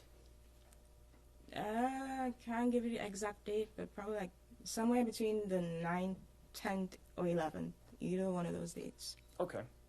And after Miss Adams left, actually, let me back up. Strike that. So if she got there on December 2nd and she left on the 9th, 10th, or 11th, is it fair to say she was down there for a week, maybe a little bit more? Yeah. All right. After she left, did you see her again? Yeah, I saw her afterwards. Soon afterwards? Where was that? In Boston. And in Boston, where were you? Where was I in Boston? Yeah. At the house. In Dedham. Oh, apologies. Yeah. I understand. So you saw her again at the house in Dedham? Yeah. And when was that? Probably the 13th. Yeah, the 12th or the 13th, because I had to go do his hair. Okay. Yeah. What was there some sort of time-sensitive pressure about doing his hair? Because he had to leave to go to Miami, so I had to go do his hair. Yeah. Okay. I had to do his hair. Probably had a game. He probably had a game. Okay. Yeah. So let me back you up. Miss Adams leaves New York, Yeah. 9, 10, 11. Yeah. And your testimony was that you think it was on the 13th. You saw her again? Yeah. Either 12, 13, 14, somewhere there. I'm not good with dates. Okay. Yeah. And that was in? At the house in Dedham. All right. Yeah. What were you doing in the house in Dedham? I had to do his hair. Who was in the house in Dedham? His mom, Mila, me. I think Marshawn was there. Yeah. Yeah, that's where I can remember being in the house. Okay. Did you do Mr. Diggs' hair that day? Yeah. What time of day? It was late evening. In the evening then? Yeah. Is that what you said? Yeah. How long did doing his hair take? Between 3 and 5 hours. And so, do you remember when you finished doing his hair roughly? It was late that night. Yeah, like probably 10, 11, somewhere there. What did you do after you finished doing Mr. Diggs' hair that night? I slept on the couch because I had a flight 6 a.m. that morning. 6 a.m. the following morning or that morning? So I did his hair the night. I stayed downstairs on the couch. I was laying on the couch on my phone. I stayed down there because I had a flight early the next morning. Got it. Yeah. When you were down on the couch, what happened? Like later into the night, Mila came downstairs and she was just talking about stuff that happened earlier in the day. All right. Let me back you up there for a moment. Did you see anything unusual on the evening of December 13th when you were doing Mr. Diggs' hair? Yeah, so I was behind the couch. He was on the couch with Miss Stephanie. We were watching a Netflix comedy special, and we were just there kicking it. He was on his phone. Mila was in the back of us, like in a little dining area. She was on her phone, and she shouts over to him, "Yo, Steph, when am I gonna get my money?" And he responds, "I think you spoke to the accountant." And her demeanor changed. His demeanor kind of changed. But I wasn't paying any attention to it. I was just doing my job. So after a while, she moves from behind on the dining table and she comes to the front, like on the side, like a love seat area thing. And she was there on her phone and she was just like laughing really loud. I don't want to imply anything, but like No. tell. So Okay, let me yeah. stop you right there. You said she's over on her phone. She was laughing really loud. Yeah. Was she watching the comedy special? No, she was just on her phone. Okay. So you said later that night or the Yeah. next morning you spoke to her again? Yeah, like in the probably midnight, 1 a.m. ish. Yeah, she came downstairs and we were talking. Yeah. When she came downstairs, was there anybody else downstairs? No, just me and her. And what did she tell you when she came downstairs? She asked me if he was annoyed. But She asked you if if he was annoyed. and that's Mr. Diggs? Yeah. Did she tell you she was going to do anything? Yeah, she she was trying to antagonize him while she was on the couch, like trying to get beneath his skin, and she was. Sustained. Okay. So let me ask you this way. Did she indicate when she came downstairs that she was going to do anything? Did she tell you she was going to take any action? Yeah, she said she was gonna sue him For what? for the money that he owes her, and like she gonna take it to the blog. She gonna Take it to the block? blogs. Got it. Yeah.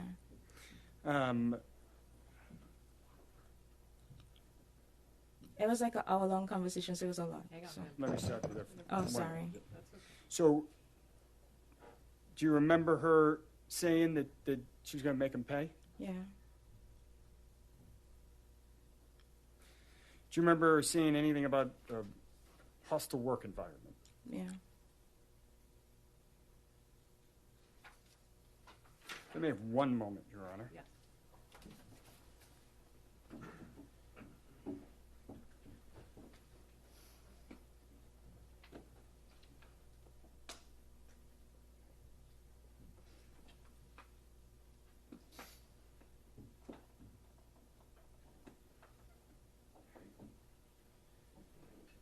A couple things I want to follow up with. Miss Charles.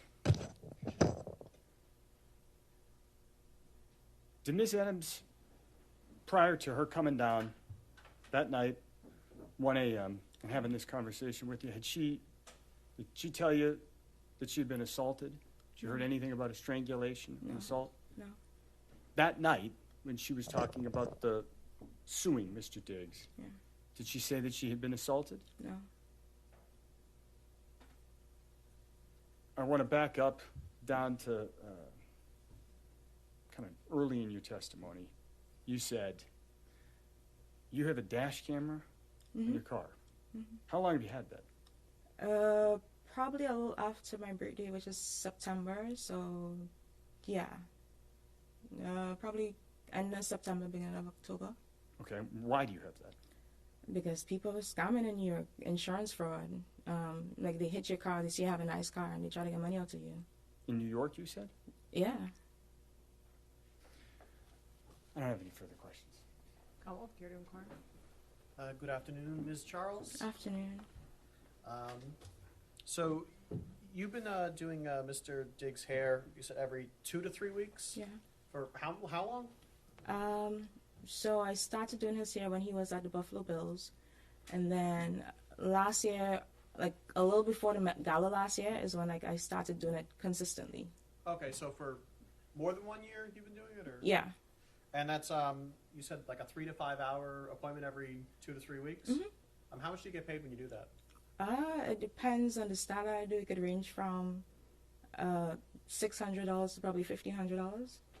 And you said that sometimes you go to the games afterwards. Yeah. How many times has that happened? I went twice when I was in Dedham, once in New York, and once at the Super Bowl.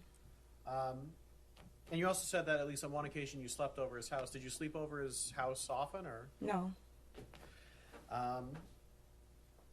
When did you meet Ms. Adams? Probably August, September. So at the time when she went to New York, you'd known her for 2-3 months, something like that?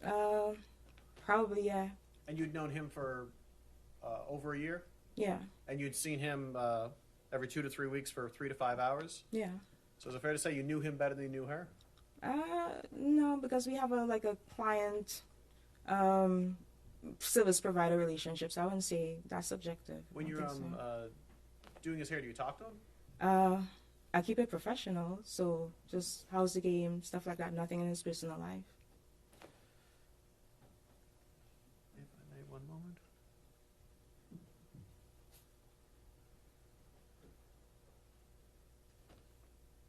Nothing further.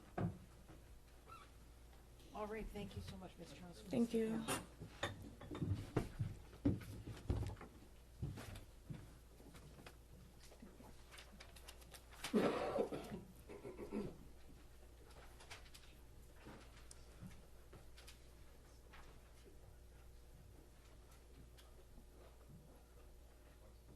Your Honor, the defense calls Natalia Moses.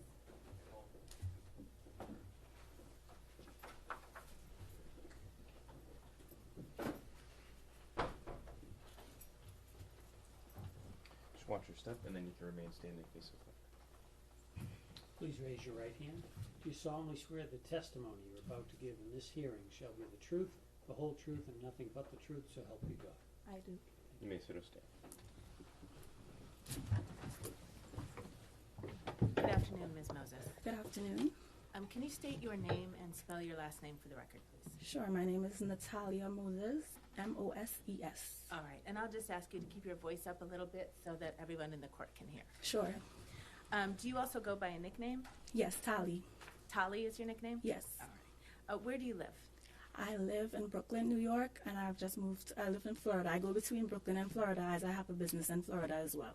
Okay. And what do you do for a living? I'm a hairstylist. Do you work for any particular salon or on your own? No, I have my own business. Okay. Do you know Shy Charles? I do. How do you know Shy? Shy and I met in 2018. I started off being her assistant, her braiding assistant. Okay. Do you still work with Shy? No. All right. What about Stefon Diggs? Do you know Stefon Diggs? No, not personally. Have you ever met Stefon Diggs? No. Is Stefon Diggs a client of yours? No. Okay. Do you know Mila Adams? I do. How do you know Mila? I know Mila through Shy. Okay. When is the first? Have you ever met Ms. Adams? I have.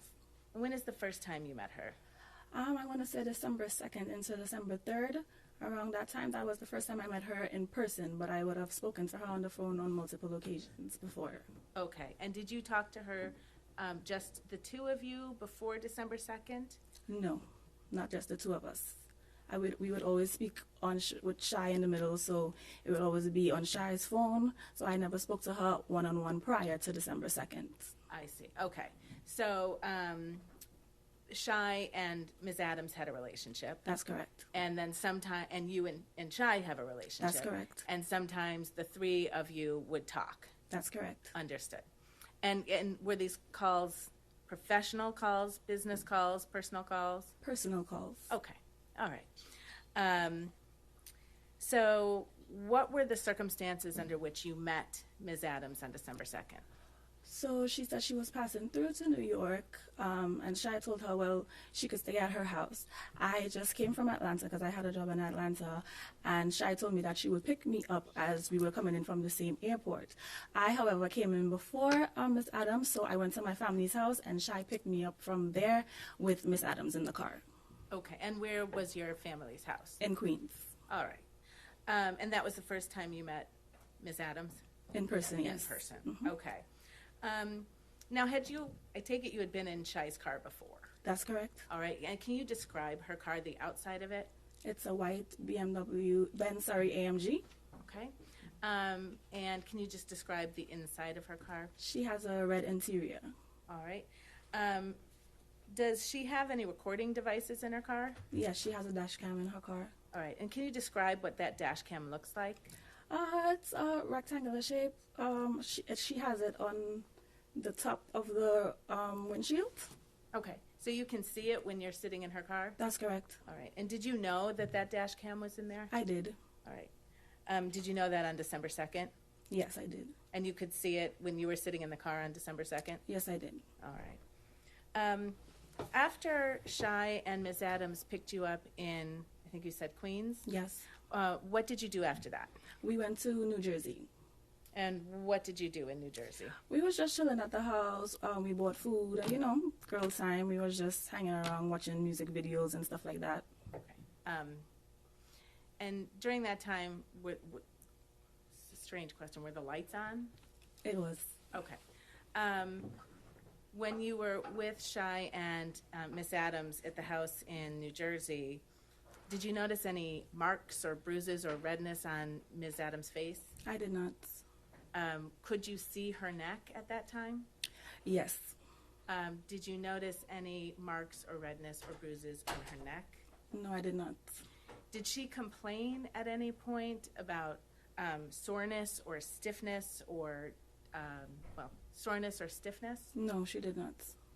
You testified. Did you see her eat? I did. Did you see her drink? I did.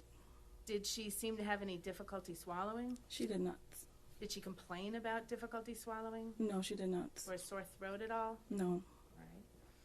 All right. Did her voice sound hoarse? No, it did Did her not. voice sound any different than it had sounded when you previously spoke with her? No. Did you notice anything out of the ordinary in her appearance or her behavior on December 2nd? I did not. Okay. How long did you end up spending time with Miss Adams in New York City? Approximately a week. Okay. Did you spend that whole week? And I'm sorry, I should have asked this question. Did you stay in that house in New Jersey on December 2nd? No, we went to Shy's house in Brooklyn. Okay. And did you end up staying there that night? We did. Did you stay there also on the night of December 3rd? I did.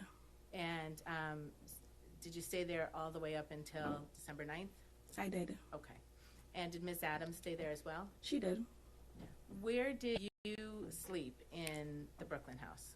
We all slept in Shy's room. Okay. By all, you mean you, Miss Adams, and Shy? And Shy. Okay. Sometimes Shy would go to her boyfriend's house, so sometimes it would just be Miss Adams and myself. Okay. I take it you at some point woke up on December 3rd. Yes. And what was Ms. Adams' behavior like on December 3rd? She was fine. She was bubbly. Okay. Yeah, a good personality. She didn't show any signs of anything wrong. Okay. Did she cook for you? She made breakfast. And same question on December 3rd. Did you spend December 3rd with her? I did. Did you see any bruises, redness, marks on her face at that time? No. Were you able to see her neck on that day? Yes, I did.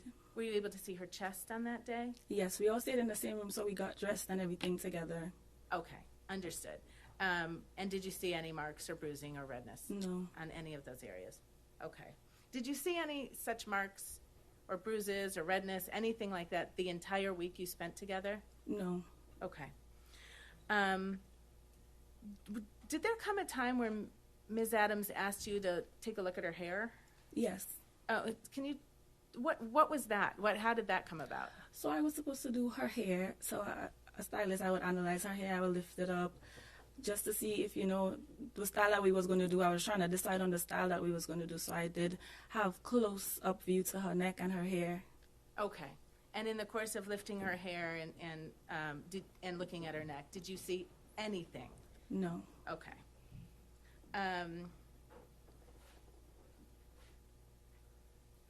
Do you remember taking a couple of videos of Ms. Adams while you were together in New York? Yes, I do. Do you remember approximately when that was? Possibly December 7th or 8th, around that time. Okay.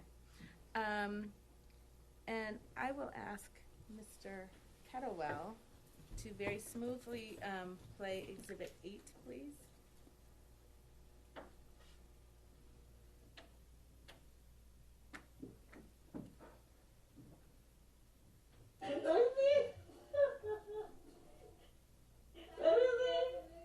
Okay, and we could just pause that.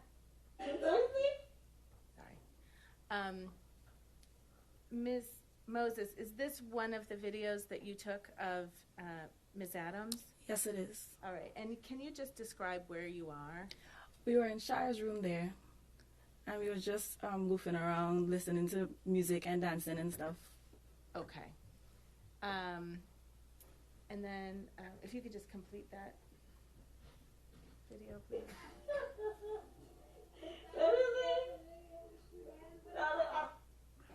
All right, and then Mr. Kettlewell, if you could play Exhibit 9, please.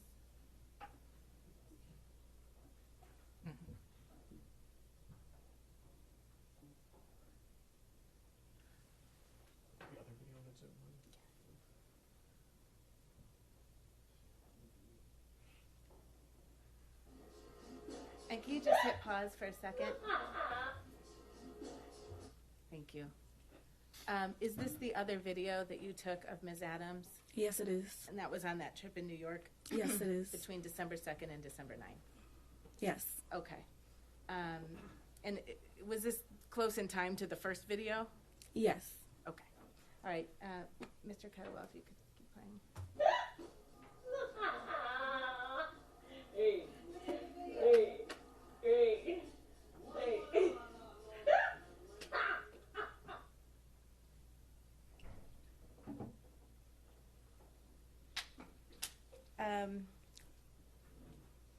And was that video that you took, was that consistent of how Miss Adams was being with you?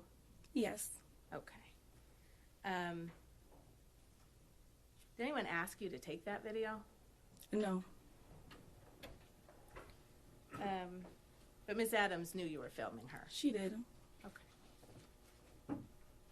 And the entire time that you were with Miss Adams in New York City, did she mention anything about being hit? She did not. Did she mention anything about being choked? No, she did not.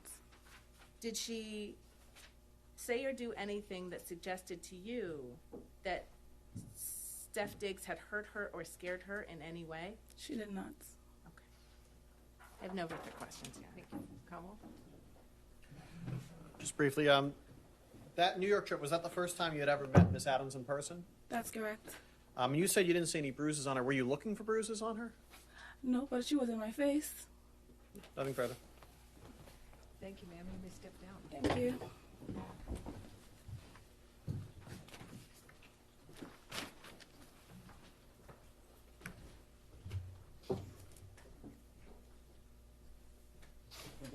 Defense rests. It has to be heard. All right, Sorry. defense rest.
All right, jurors, so the defense has rested. There's no further evidence in this case, so that is closed. So that means that, as I predicted for you, what remains will be the closing statements of the attorneys, and then I will give you my instructions for you on the law. What we're going to do is we're going to suspend for the luncheon recess, and we will resume at 2 o'clock with all of that, okay? So there should be, your lunch order should be ready, hopefully, and we'll see you back here in a little over an hour. All right, thank you. All rise, jurors can step down, please.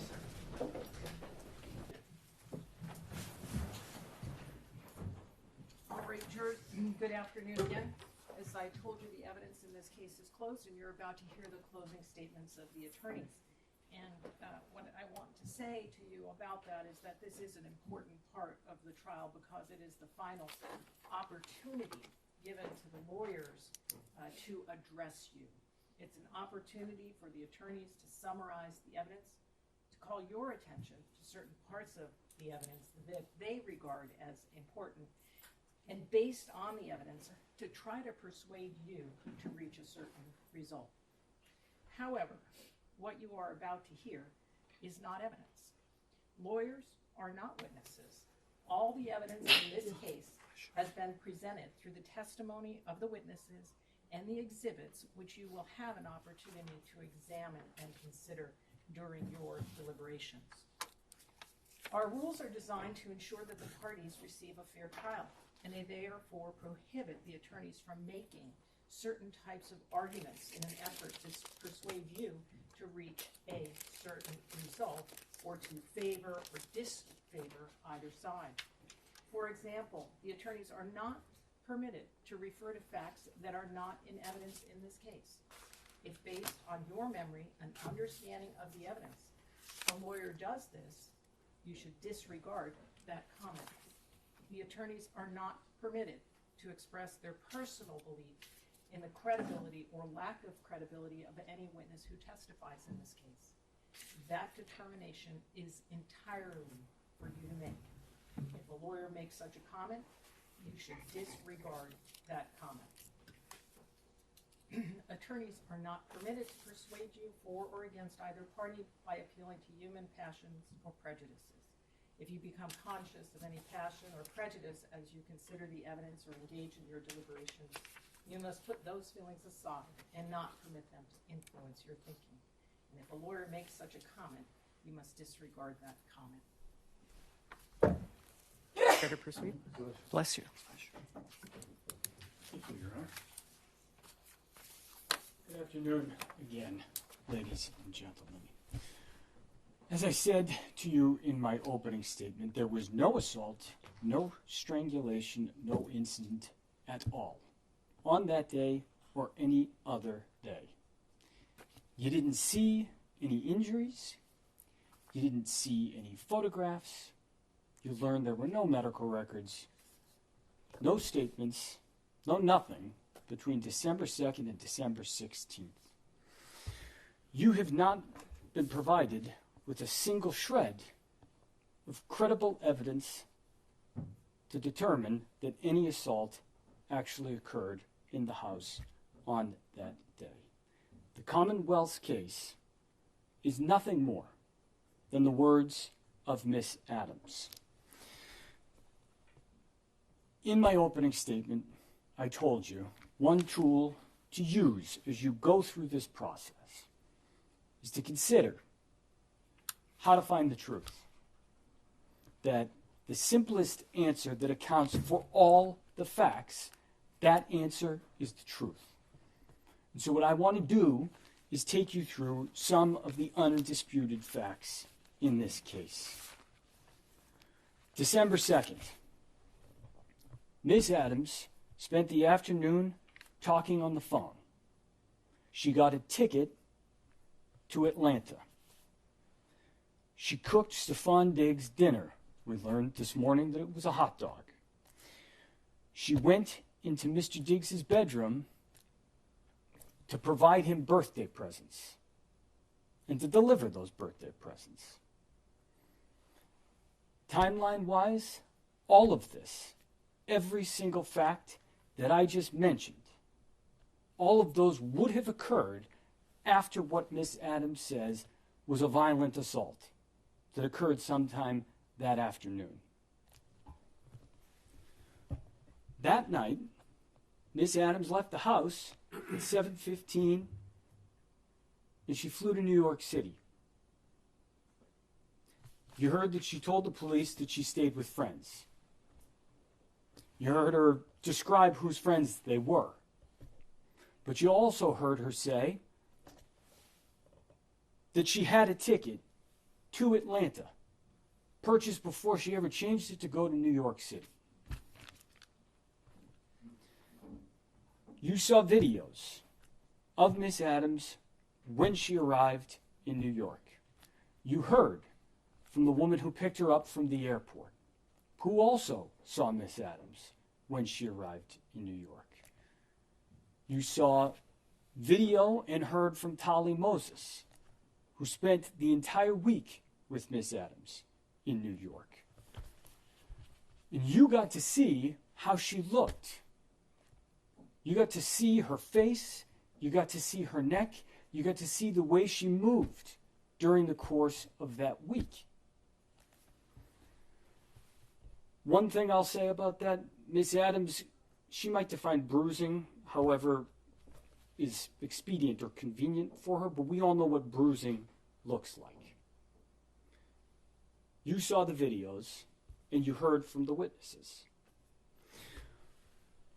On December 5th, Miss Adams texted Stefon Diggs, "Hi, can you please approve my pay with finance, please and thank you." That would have been 2.5 days after he violently strangled her in her bedroom. December 6th, you saw the video of her dancing. That's 3.5 days after this assault allegedly occurred. You heard that throughout the course of that week, from December 2nd to December 9th, Miss Adams didn't mention a single thing about any assault to anyone. The one thing you heard her mention was on the afternoon of December 2nd, she told Shy she wasn't going to Miami. You heard that on December 9th, she went back to the house. And I told you the details were going to be important about her going back to the house in my opening statement. She got back to the house at 11:30 p.m. alone and walked into the house. And what did she do? She didn't just go to Stefon Diggs' bedroom door and knock on it. She tried to punch in the code, and it didn't work. And those are her words. That's what she told you. None of that is consistent with a violent assault having occurred the last time they interacted with one another. Not one piece of that. And those are undisputed facts. On December 11th, Miss Adams texted Mr. Diggs her apology. She said she was sorry she was being emo, and she didn't want him to feel that way. She didn't want him to think she was trying to quit her job. And she told you she was trying to keep her job. She was trying to get back. She also told the police 5 days later, that she had quit her job on December 2nd. We know that that was a lie. Not just from the fact that she actually told you that that was a lie, but from the actual evidence that you have in this case that is undisputed. That evidence goes on. She told Mr. Diggs' girlfriend that she didn't say any of that to the police, meaning what she told the police, that she didn't accuse Mr. Diggs of assault. And that wasn't true. She also, a month later, told the world that she had never demanded money. And that also wasn't true. Now, more undisputed facts. Miss Adams was paid for November. At first she didn't admit that. She ended up saying they worked it out. She got paid for 2-3 weeks. And we actually got an answer today on why she wasn't paid for a full month. Because she was in Tobago with Shy Charles. You heard from Melissa Goddard. Miss Adams was paid up. The non-disclosure agreement. Miss Goddard talked to you about that. And you heard about that from Miss Adams. I want you to look at the text message in Exhibit 4. It's on page 195. We talked about it a little bit yesterday afternoon. But this is another undisputed fact, and it's very important. Because despite what Miss Adams told the police on December 16th, and told you at times yesterday, on December 13th, 2025, Miss Adams says what she thinks the NDA is about. And she says, "You sitting here playing in my face, 700 comments. If I told someone why it's not in the blog, you believe it," meaning Mr. Diggs, "and now sign an NDA. Send me my money. You sitting here playing in my face." Miss Adams wants you to believe she wouldn't tell Shy Charles because Shy Charles knew Mr. Diggs. That requires you to completely ignore the fact that she chose freely and willingly to go to New York to stay with Shy Charles. December 13th, she told Mr. Diggs, she told Stefon Diggs what she thought the NDA was all about. And it was about the blog issue. You think it might make a little sense if the NDA was about any kind of a physical assault, a strangulation?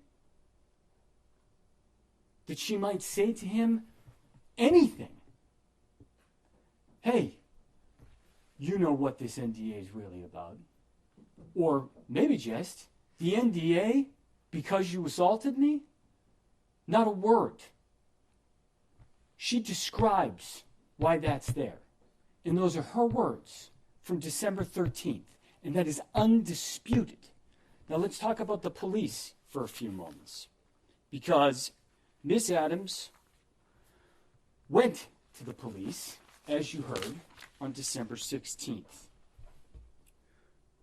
And there's other undisputed facts in this report. She lied to the police. She did not leave her job. Miss Adams told you something yesterday where she said, "Well, I left my position was like in the house, but that wasn't my job." And you heard what Officer Ellis said this morning. I said, "You mean her position, as in her job?" And he said, "Of course." She told Officer Ellis that she just went back to get her stuff. And you know that isn't true. And at times, she seemed to admit that that wasn't true. And you know from her own words at the time to both Mr. Diggs and to Sonny that that wasn't true.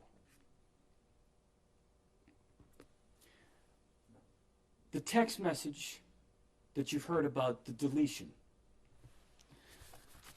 There's two things that I want you to pay close attention to, and that I want to talk to you about in both Exhibit 1 and Exhibit 2. Exhibit 1, the text message that she sent, purporting to be a screenshot of the argument that led to a violent assault that ended with Mr. Diggs choking her. That's what she told Officer Ellis. And you heard that from him this morning. You also heard from her that she deleted messages. And I think what she said was something like, "I didn't want to look bad," or something along those lines. And if you look at what was actually deleted, the words she said, she was saying bet and pussy were what she deleted. That's what she did. She did delete those messages, right? Those are not in the text messages that she provided to Dedham Police. But more importantly, what she actually deleted that wasn't about making her look bad or not, it was right after the words, "I'm out of your life." And it said, "and ruining that bitch life." And then you can actually go to Exhibit 2 and look, there's a fairy emoji she sent. And why that's important is because, as you heard from Officer Ellis this morning, it'd be important to know if somebody deleted messages. It'd be important to see the full picture. And that message right there, and ruining that bitch life, apologies for the language, with the fairy emoji, you think that might have prompted the question, "Hey, who's that bitch?" She answered the question for you yesterday. It was Lindsay. The argument wasn't about money. You have it in evidence. And Miss Adams later admitted that. These lies to the police, the fact that they're undisputed, why? Look at all of those facts. They're undisputed in the record. They are all there. If you remove from those facts one thing, that an assault occurred, they all make sense. If you plug in that she was assaulted that afternoon before all of this happened, before everything I just read to you, none of it makes sense. Why would a person who was just strangled go down to the kitchen, chat on the phone, and not have a single mark on their face or look even remotely bothered? Why would that same person cook dinner for the man who just did it? Why would that same person knock on his bedroom door and deliver 2 birthday presents? Why would she act the way she did for the next week? And then why lie about it repeatedly to the police? And what ended up happening next, just chronologically, gives away the game on that. Because what you heard is that only a couple weeks later, her mediator made a demand for money. And if you plug that fact in, now it all makes perfect sense. We have provided evidence to you. We have presented evidence. We have called witnesses. As I said, we were doing so in order to give you the fullest picture of December 2nd and of what happened or did not happen. And think about that for one moment. How do you prove a negative? It's basically impossible, right? Pick a day, 2 months ago, account for every action that you did on that day. Every moment of your day. Great, now prove it. Can't be done. And this trap, the framers of our system, they were aware of it. And that's why it works the way that it does. The burden is on the Commonwealth to prove their case. And their case, as you have seen, is the internally inconsistent testimony of one witness. And that is their entire case. And that is not enough to meet their burden. The burden that you are going to hear is reasonable doubt. And the judge is going to tell you that that's to a moral certainty. How much would you bet on the words of Jamila Adams? Would you bet your own life? Someone else's? You have all of the tools in what I just laid out for you to make a credibility assessment. But it is not only that. Because the other thing the judge is going to tell you is you can actually take into account the way the witness answered questions, behaved, their demeanor, how they looked. Did they sound consistent? Did the things they say actually at least stay true internally in their own story? And one example I'll give you on that is this morning, when Ms. Adams was asked about another monetary demand. She didn't answer the question. She couldn't. She wouldn't. She gave you multiple excuses. She tried to say attorney-client privilege, and when there was no response to that, she said, I can't answer that correctly.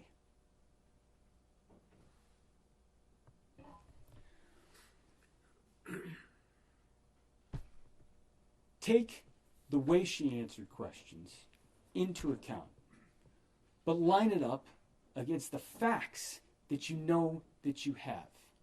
Because that's how you got to make a decision. On facts, on evidence.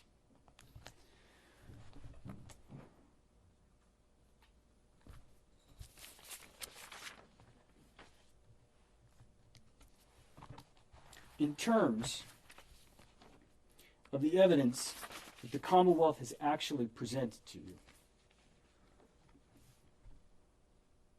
what they have presented to you are the claims of one person. Their second witness undermined their first. And there's a reason for that. There's a reason they had absolutely nothing to corroborate this allegation, which, one thing I will say about the assault and battery, she described Mr. Diggs slapping her on the right side of her face with his right hand. And she actually demonstrated it for you. But the problem is that's a physical impossibility. And the reason I would suggest to you that that demonstration didn't go quite well is because sometimes people miss their mark. Sometimes actors forget the script. What you do not have before you is anything that you can base a firm decision on, unless that decision is that the Commonwealth has not proved its case. The Commonwealth has an opportunity to speak to you after I do. And you heard the Commonwealth question some witnesses about working for Mr. Diggs. There's a number of people who were called as witnesses. We tried to be as quick as possible. It's not terribly exciting to hear a witness talk about how they heard and saw nothing. But for a moment, stop and think and ask yourself, if you were accused of having something happen at your house on some random day 3 weeks ago, who would be there with you? The people closest to you. It'd be your family. The people who are in your house all the time. And for Mr. Diggs, we talked about that. That's staff. That's Miss Salas. That's all the people that you heard from.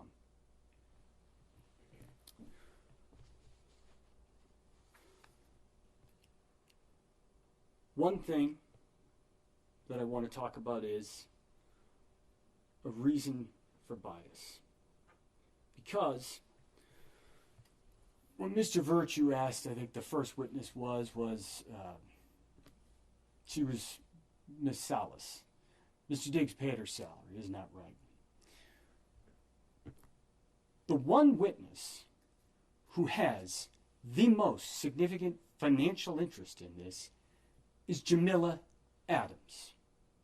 You heard her talk a lot about money yesterday. And that was the Commonwealth's only witness to even touch on what they claim this assault was. That's their evidence.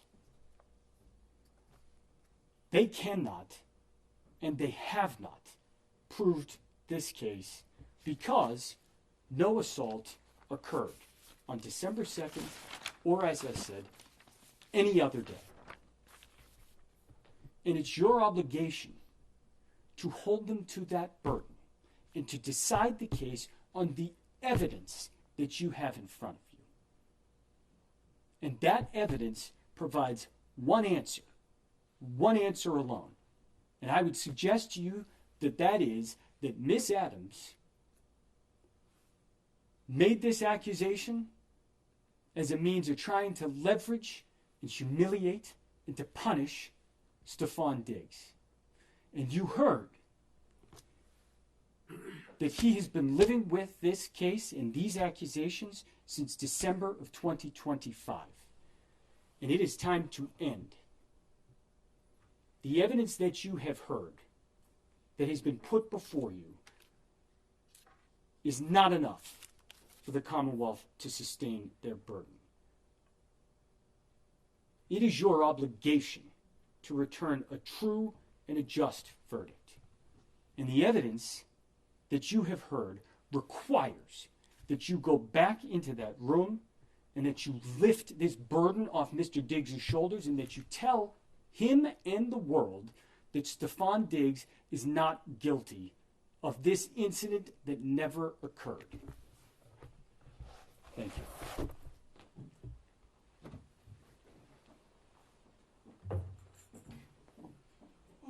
Good afternoon. Feels like it's been a little while since last time I talked to you guys directly. So, was Miss Adams a perfect witness? No. She was argumentative, avoided, difficult. But does that mean you should throw away everything she says? She said? No. I think it'd be easy for you guys to do that, but that's not your job. You guys are the jury. It's your job, your sacred duty, to comb over every bit of evidence you heard, to consider it, to give it the attention it deserves. The attention, the scrutiny, the weight it deserves. You don't have to like Miss Adams. You don't have to like the way she testified today and yesterday, but you do have to give her and her testimony the attention it deserves. You heard from her about what happened in that room on December 2nd. She said he entered the room, slapped her, put her in a headlock, said some things to her. I suggest if you remember how she was testifying, I think the way she was testifying to that lends some to her credibility. She was taking her time. She was looking. She was trying to remember things. As the defense counsel predicted, one of the things I'm going to say is that Miss Adams was the only witness you heard from about what happened in that room. You have defense's witnesses who said what happened afterwards, but if you remember Miss Adams' testimony, she said that was after she had an opportunity to kind of put herself together. She said she cried, she changed her clothing, she kind of started packing. The question you may be having is, why would she act that way? Why was she going out and smiling? Well, I'd suggest to you that all the people she was around are people that have known Mr. Diggs much longer than they've known her. I suggest you even consider the relationship she had with Mr. Diggs. He was sometimes lover, a boss, landlord. He was a athlete, a celebrity, financially powerful, surrounded by people that were all on his payroll that liked him. That when you put that all in consideration, her behavior does make sense in that it was her way of continuing on past that. And she told you that they had a complicated relationship. She said they argued all the time. So that might also make sense as to why she texted them afterwards saying, hey, trying to make amends or trying to figure things out, why she gave the birthday present afterwards. In this case, you heard 4 kind of things, right? You heard things that weren't evidence. The openings, these closings, questions, things that were stricken, those are things that aren't evidence. They can kind of give you some context, but those aren't the evidence in and of themselves. You heard the actual evidence. That was the testimony from the witnesses, the videos, photos, and you'll be able to see also all those text messages. The third thing you're going to hear, so things that aren't evidence, things that are evidence, and the law. The judge gave you some preliminary law at the start of the case. She's going to now, once the closings are done, instruct you on the full law. I ask that you give her the same attention that you've given to all the evidence, and you've given the same attention to both attorneys during their closing. You give the judge that attention when she reads the law. And there's a fourth thing that you're going to need to pay attention and listen to and consider, and that's each other. When you guys are done here, once I finish, once the judge reads the law to you guys, it'll be your job to go into that room and deliberate on this case. When you go in that room, it's up to you guys how you want to run it. There's no manual, there's no guide, there's no schedule of how you guys are going to come to your decision and reach your verdict. And no one is going to make sure you're doing it one way. What I would suggest you guys do, and you guys can do whatever you want, this is just my suggestion to you. What I suggest you guys do is you don't go in there and just say, all right, let's take a poll right off the bat. I suggest you guys take the time, go over all the evidence, go over each witness, talk about each witness, try and do it both ways, back and forth, for every witness, not just the Commonwealth's defense as well. Go over every bit of evidence. Really take the time that this case deserves. And also listen to each other. I'd suggest as much as you can, make sure if there's someone that's that's not saying anything, make sure you get to hear from them as well. As I said at the start of this case, that every bit of evidence is important, and that's true. I'd hope that if you guys fairly treat every bit of evidence the attention it deserves, give the analysis, the scrutiny for all the witnesses, all the evidence, and talk amongst yourselves, that you guys will come to the correct verdict. And I would suggest that that verdict is the verdict of guilty on all counts. Thank you very much. Very briefly. Sure. Sidebar.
All right, jurors, you are about to begin your final duty, which is to decide the fact issues in this case.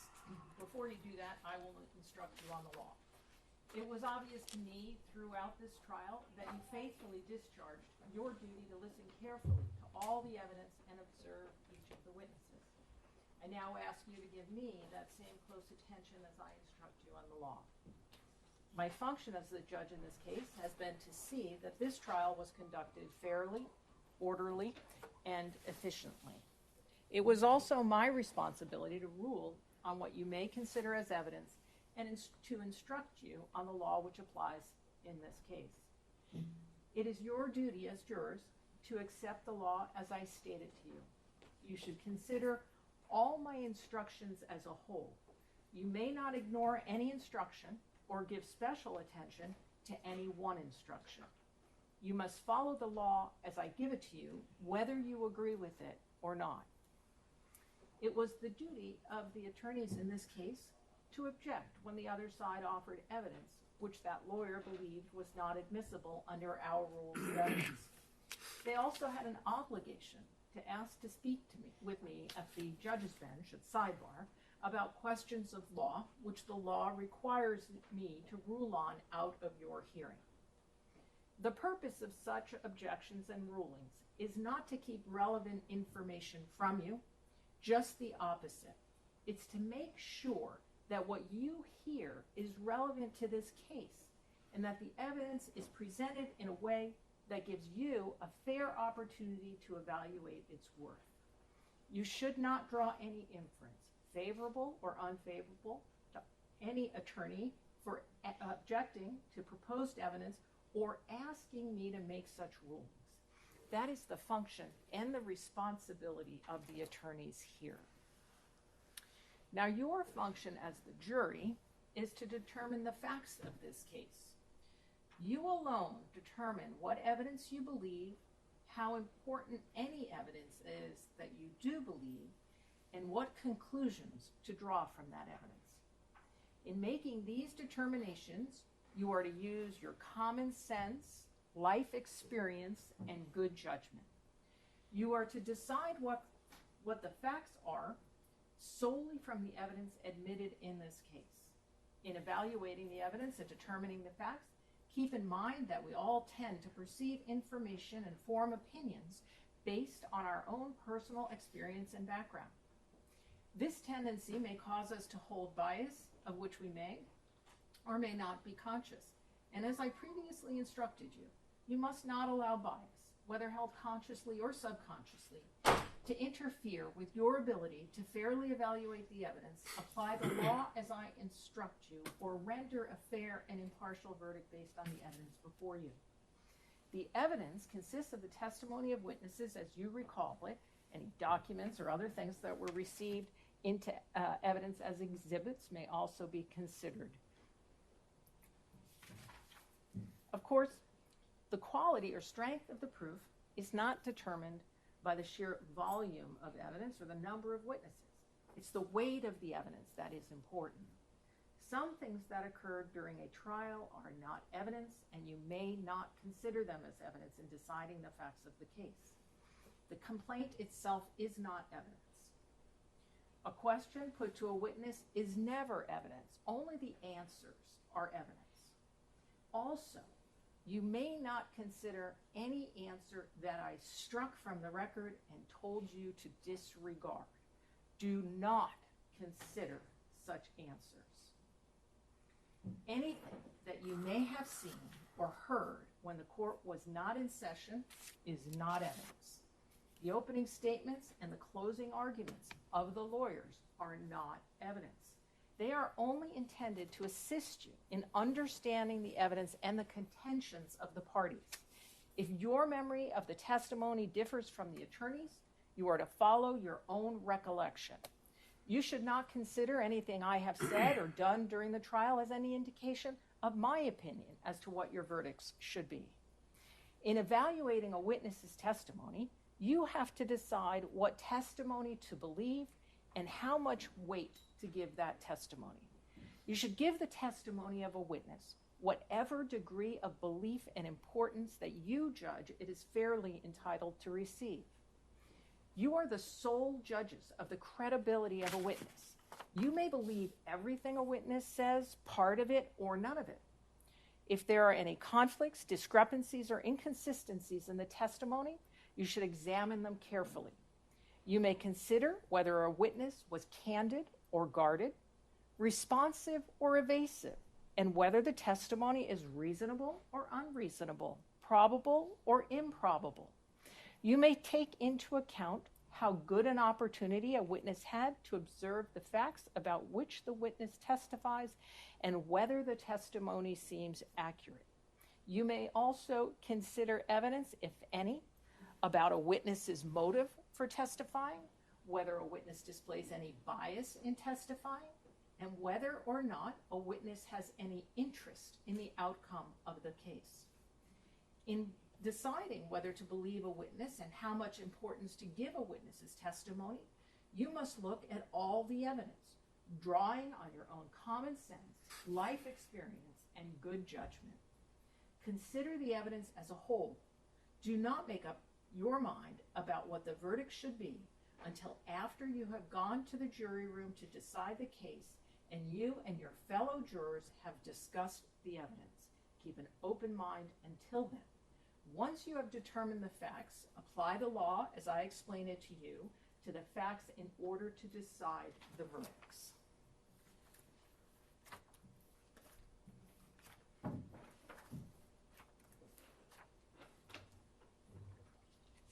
Now, there are two types of evidence which you may use to determine the facts of a case: direct evidence and circumstantial evidence.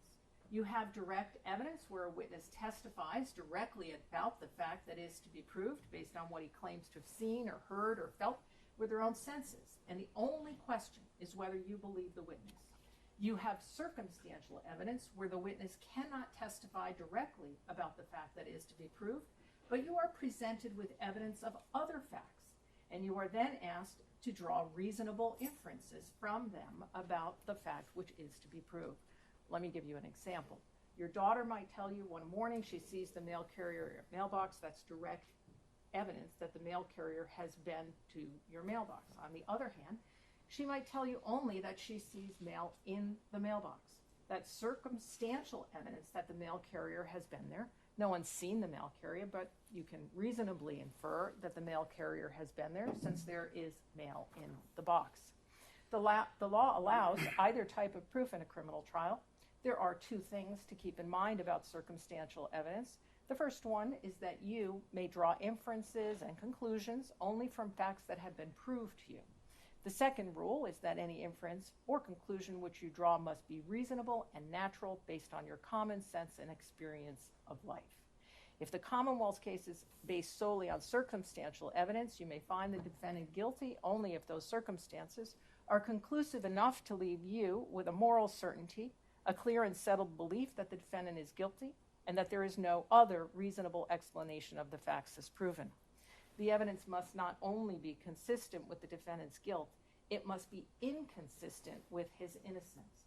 Whether the evidence is direct or circumstantial, the Commonwealth must prove the defendant's guilt beyond a reasonable doubt from all the evidence in the case. Now, when you consider whether to believe a witness or how much weight to give their testimony, you may consider whether that witness said or wrote something earlier that differs in any significant way from their present testimony in the courtroom. It is for you to say whether there is a difference and how significant any difference is. Please note that you may not use the witness's earlier statement as proof that something said in it is true. So, for example, if a witness testified here that she found a donut but had earlier written that they found a bagel, that earlier statement would not prove they found a bagel, but it might raise doubt as to whether they were accurate or truthful when they testified that they had found a donut. So the earlier statement is brought to your attention for the sole purpose of discrediting or casting doubt on the accuracy of the witness's present testimony here at the trial. It's for you to decide whether it does so. Normally, you may not consider any statement that a witness made in the past which is similar to that witness's testimony at trial. The rule rests in part on our common experience that saying something repeatedly doesn't necessarily make it any more or less true. But we make an exception to that rule where there has been a suggestion that a witness may have recently contrived their testimony. In determining how reliable a witness is who has been accused of recently inventing their testimony, you may consider any earlier statements that the witness made which are consistent with their present testimony. It's for you to say how important the consistency is depending on depending on when any earlier statement was made and any other circumstances that you consider significant. The earlier statement is not itself evidence of any fact that is mentioned in it. To repeat, if there has been a suggestion that a witness recently contrived their testimony at trial, when you evaluate that claim, you may also take into account any earlier statement the witness made which is consistent with their present testimony. The prior statement is relevant only as to the witness's credibility, and you may not take it as proof of any fact contained in it.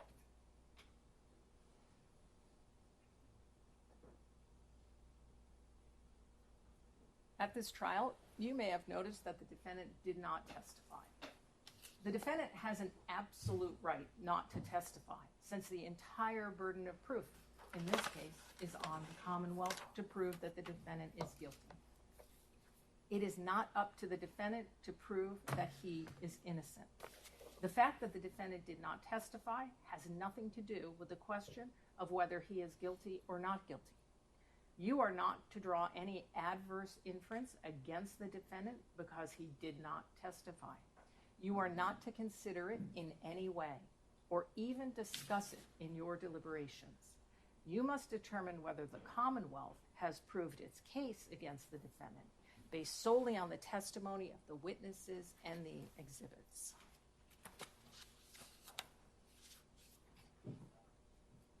As I have told you, the complaint against the defendant is only an accusation. It is not evidence. The defendant has denied that he is guilty of the crimes charged in the complaint. The law presumes the defendant to be innocent of the charges against him. The presumption of innocence is a rule of law that compels you to find the defendant not guilty unless and until the Commonwealth produces evidence from whatever source that proves that the defendant is guilty beyond a reasonable doubt. This burden of proof never shifts. The defendant is not required to call any witnesses or produce any evidence since he is presumed to be innocent. The presumption of innocence stays with the defendant unless and until the evidence convinces you unanimously as a jury that the defendant is guilty beyond a reasonable doubt. It requires you to find the defendant not guilty unless his guilt has been proved beyond a reasonable doubt. Your verdict, whether it is guilty or not guilty, must be unanimous.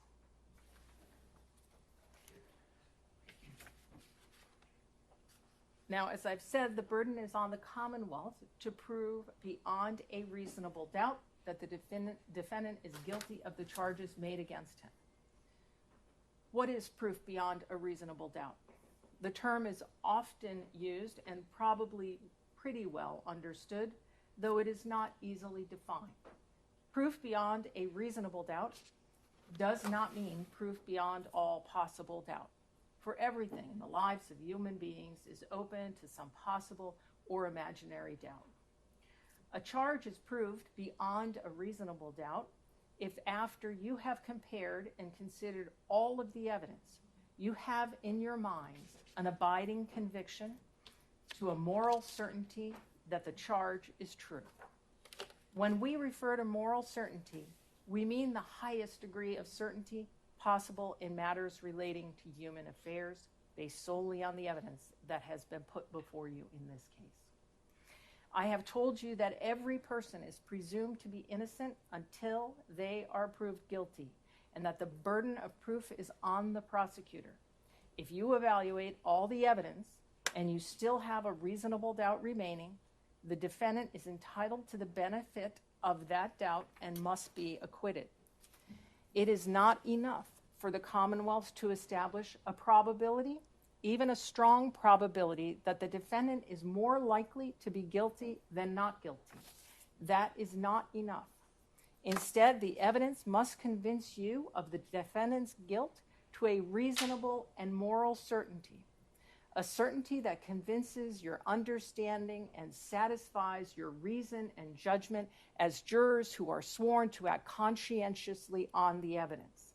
That is what we mean by proof beyond a reasonable doubt.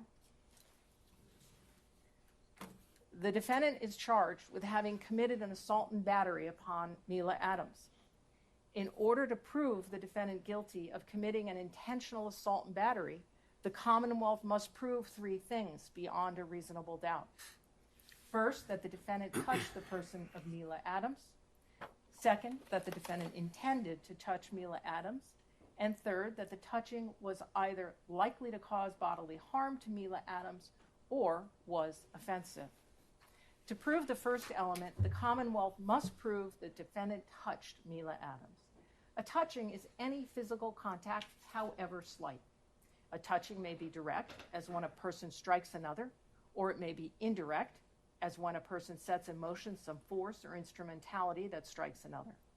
To prove the second element, the Commonwealth must prove that the defendant intended to touch Mila Adams, in the sense that the defendant consciously and deliberately intended the touching to occur, and that the touching was not merely accidental or negligent. The Commonwealth is not required to prove that the defendant specifically intended to cause injury to Mila Adams. To prove the third element, the Commonwealth must prove that the touching was either likely to cause bodily harm to Mila Adams or was offensive. A touching is offensive when it is without consent. If the Commonwealth has proven all three elements beyond a reasonable doubt, you should return a verdict of guilty. If the Commonwealth has failed to prove one or more of the elements beyond a reasonable doubt, you must find the defendant not guilty. The defendant is charged with strangulation. To prove the defendant guilty of this offense, the Commonwealth must prove three things beyond a reasonable doubt. First, that the defendant intentionally applied pressure on the throat or neck of Mila Adams. Second, that the pressure was substantial. And third, that the pressure interfered with the normal breathing or circulation of blood of Mila Adams. To prove the first element, the Commonwealth must prove beyond a reasonable doubt that the defendant intentionally applied pressure on the throat or neck of Mila Adams. The Commonwealth must prove that the defendant consciously and deliberately intended the touching to occur and that it was not merely accidental or negligent. You may examine any evidence regarding the defendant's actions or words and all the surrounding circumstances to determine whether the defendant intended to apply pressure to the throat or neck of Mila Adams. To prove the second element, the Commonwealth must prove beyond a reasonable doubt that the pressure was substantial. You may consider evidence, if any, about how, where, when, and for what duration the pressure was applied, as well as any evidence of its effect or impact on Mila Adams.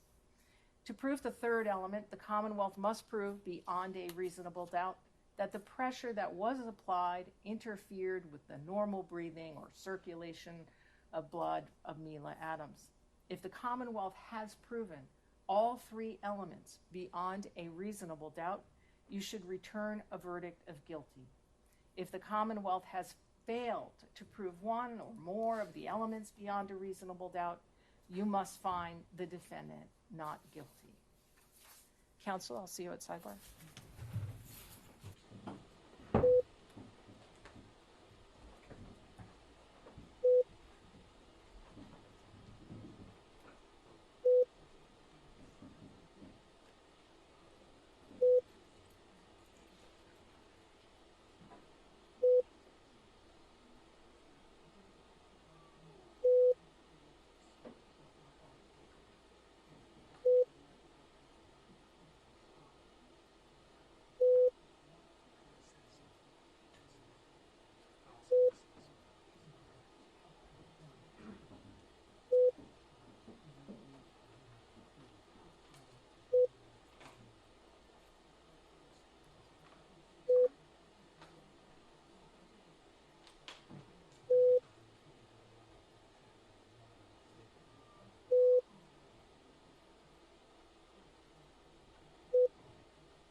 All right, jurors, when we impanel a jury at the beginning of a trial, we never know whether some personal emergency will arise during the course of a trial which will require one of our jurors to be excused from further jury duty. So, in order to avoid having to start the trial over again, should that occur, we impanel 7 jurors even though the case will only be decided by 6 of you. So the time has now come to reduce your number to that 6, and I am going to ask Mr. Clerk to draw one of your cards at random, and that juror will be designated as our alternate juror and will not take part in the deliberations unless necessary to provide a substitute for one of the other jurors. So if fate makes you the alternate juror, please don't take it personally. Your service up until this point, your willingness to serve is appreciated by all of the parties, and we will make sure that you are kept as comfortable as possible in an area isolated from the deliberating jurors. Mr. Clerk. That would be juror number 1 and seat number 1. All right, stay right there. You will serve as our alternate, but as I say, we'll make sure you're kept comfortably in a different location. If you would be good enough, Mr. Clerk, to draw another card at random, this particular juror will be the foreperson of this juror. That is juror number 25 in seat 4. All right, so you will be the foreperson of our jury. All right? What that means, oh, Mr. Clerk, thank you, is you gave it to me right here. The juror has who is designated as the foreperson has the responsibility of recording the jury's verdict on the verdict slip. Once that has been recorded, you sign it, date it, and inform the court officer that the jury has reached a verdict, and you will be brought back into court. Now, if during your deliberations the jury has any question, the foreperson should write out the question on a piece of paper, sign it, date it, fold it up, let the court officer know. They will bring the question to me, and we'll proceed accordingly at that time. Now, you're not to make any use of cell phones or any other kind of personal wireless device during your deliberations.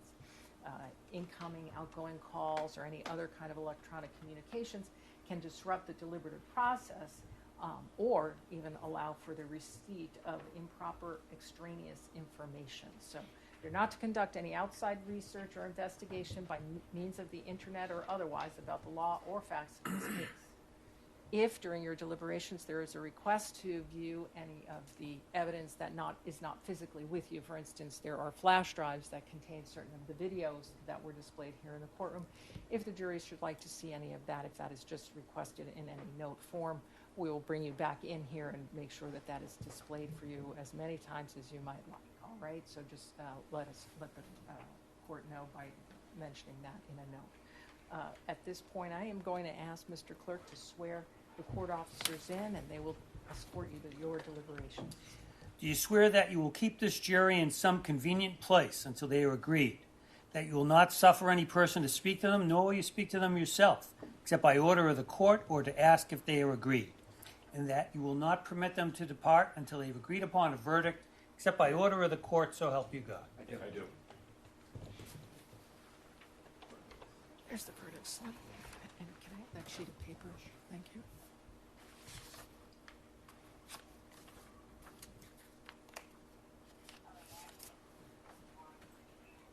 All rise.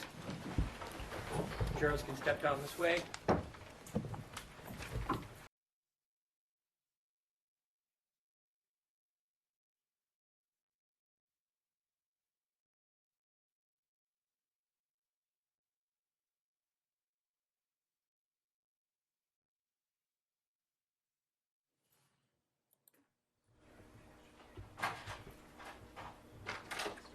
Court, all rise. Honorable Court is back in session. You may be seated. On the record, Your Honor. All right, the jurors have a question. Basically, they are asking, what are the 3 criteria for assault and battery and the 3 for strangulation? So, Mr. Clerk, if you'd mark this for identification, my intention would be just to re-instruct them on the 2 offenses. No objection for the Commonwealth? All right. No objection, Honor. A for identification. All right, we're ready for the jurors? Yes, Your Honor. Mr. Clerk, can I have the tissues somehow? Can't leave me out here. Ready when you are.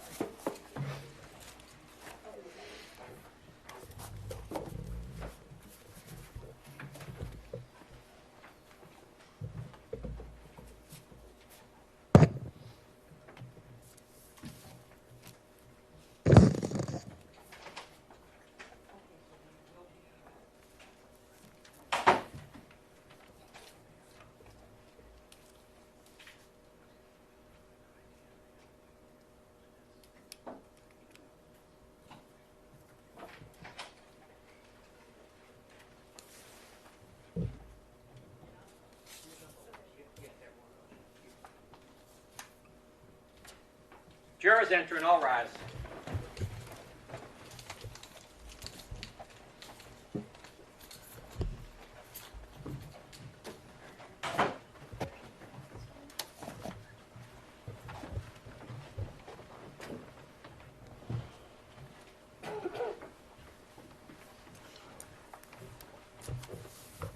May be seated.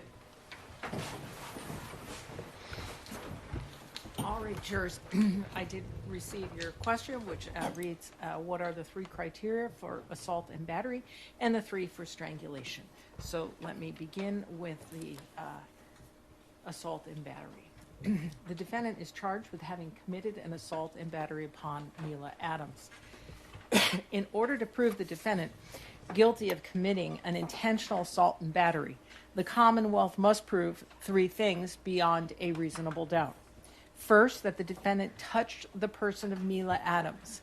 Second, that the defendant intended to touch Mila Adams. And third, that the touching was either likely to cause bodily harm to Mila Adams or was offensive.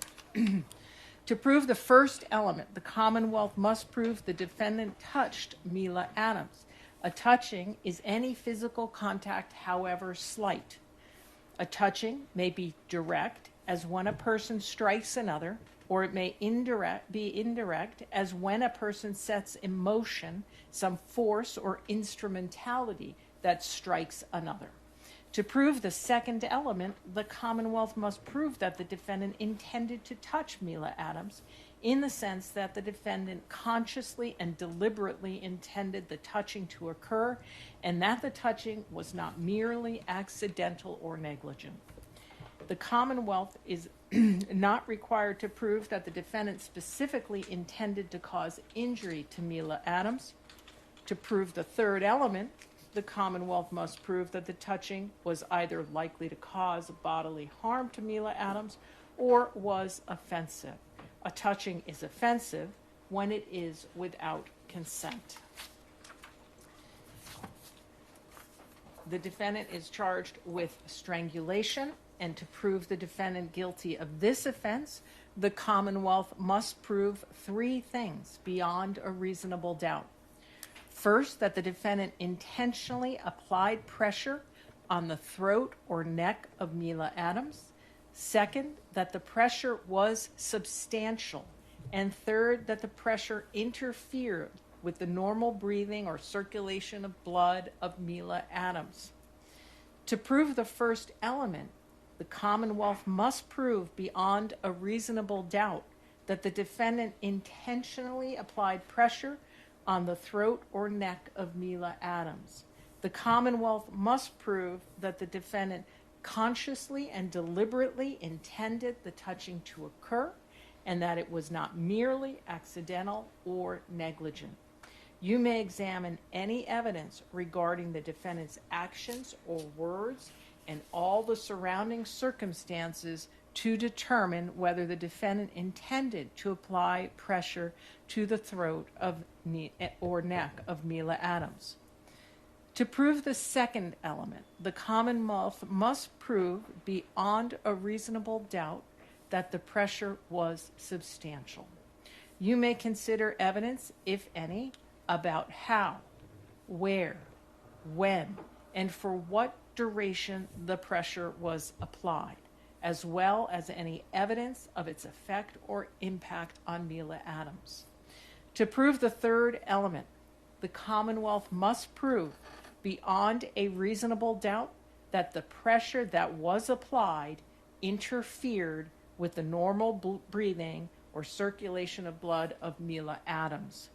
If the Commonwealth has proven all 3 elements beyond a reasonable doubt, you should return a verdict of guilty. If the Commonwealth has failed to prove one or more of the elements beyond a reasonable doubt, you must find the defendant not guilty. With that, I will send you back to your deliberations. All rise, jurors can step down. Remain standing, all others may be seated.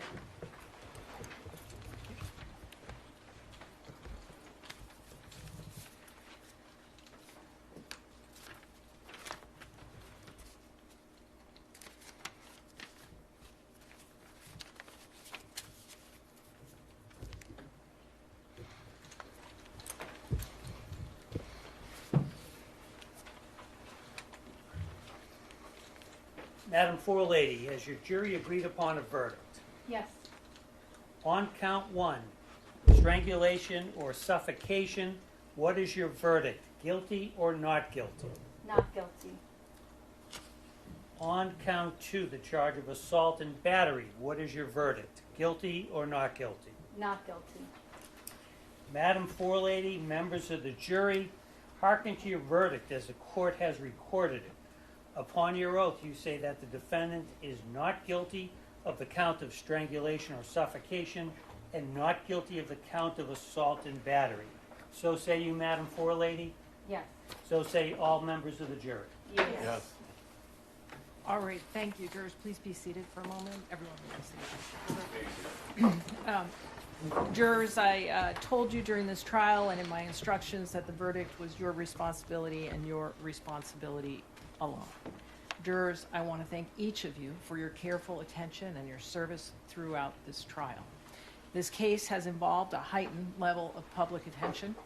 Despite that, you have remained focused on the evidence presented in this courtroom and the law as I instructed you. That is exactly what is required, and it is essential to the fair administration of justice.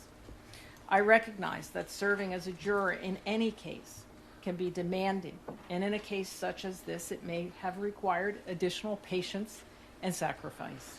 The court is grateful for the seriousness and integrity with which you have carried out your responsibilities. Now that your service is complete, you are free to discuss the case with others if you choose, but you are not required to do so. You should not feel any obligation to speak with anyone, including members of the media. If you are approached, you may simply decline. Whether or not to speak is entirely your decision. All I can say is that on behalf of the court and the parties, thank you again for your public service, and you are now excused with the thanks of the court. All rise, jurors, and step down.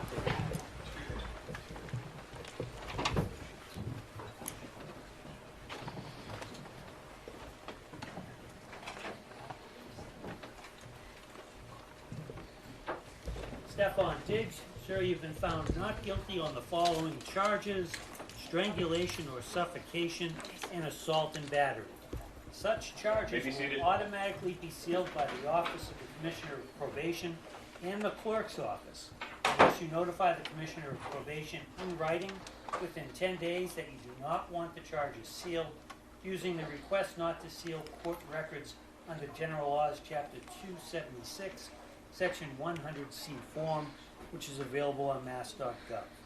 The request not to seal form must be sent to the Office of the Commissioner of Probation by mail or email to the addresses provided on the form. If you want copies of any documents associated with these charges, you must request them immediately before the charges are sealed. Once the charges are sealed, you will not have access to related documents unless you file a motion with the court asking to unseal them. Sir, you've been found not guilty. You're free to go, sir. Court, all rise. Just all media, you can step outside now, media, please.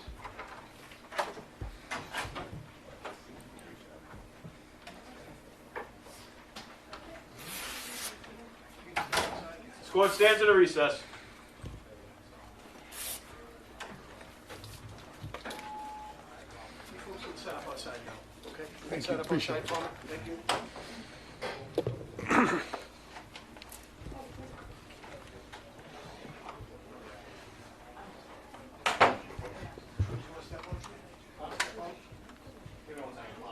Talk to counsel? Yeah, okay. Media, please step out. Please step out. Yeah. Please. Yep. Thank you. No problem.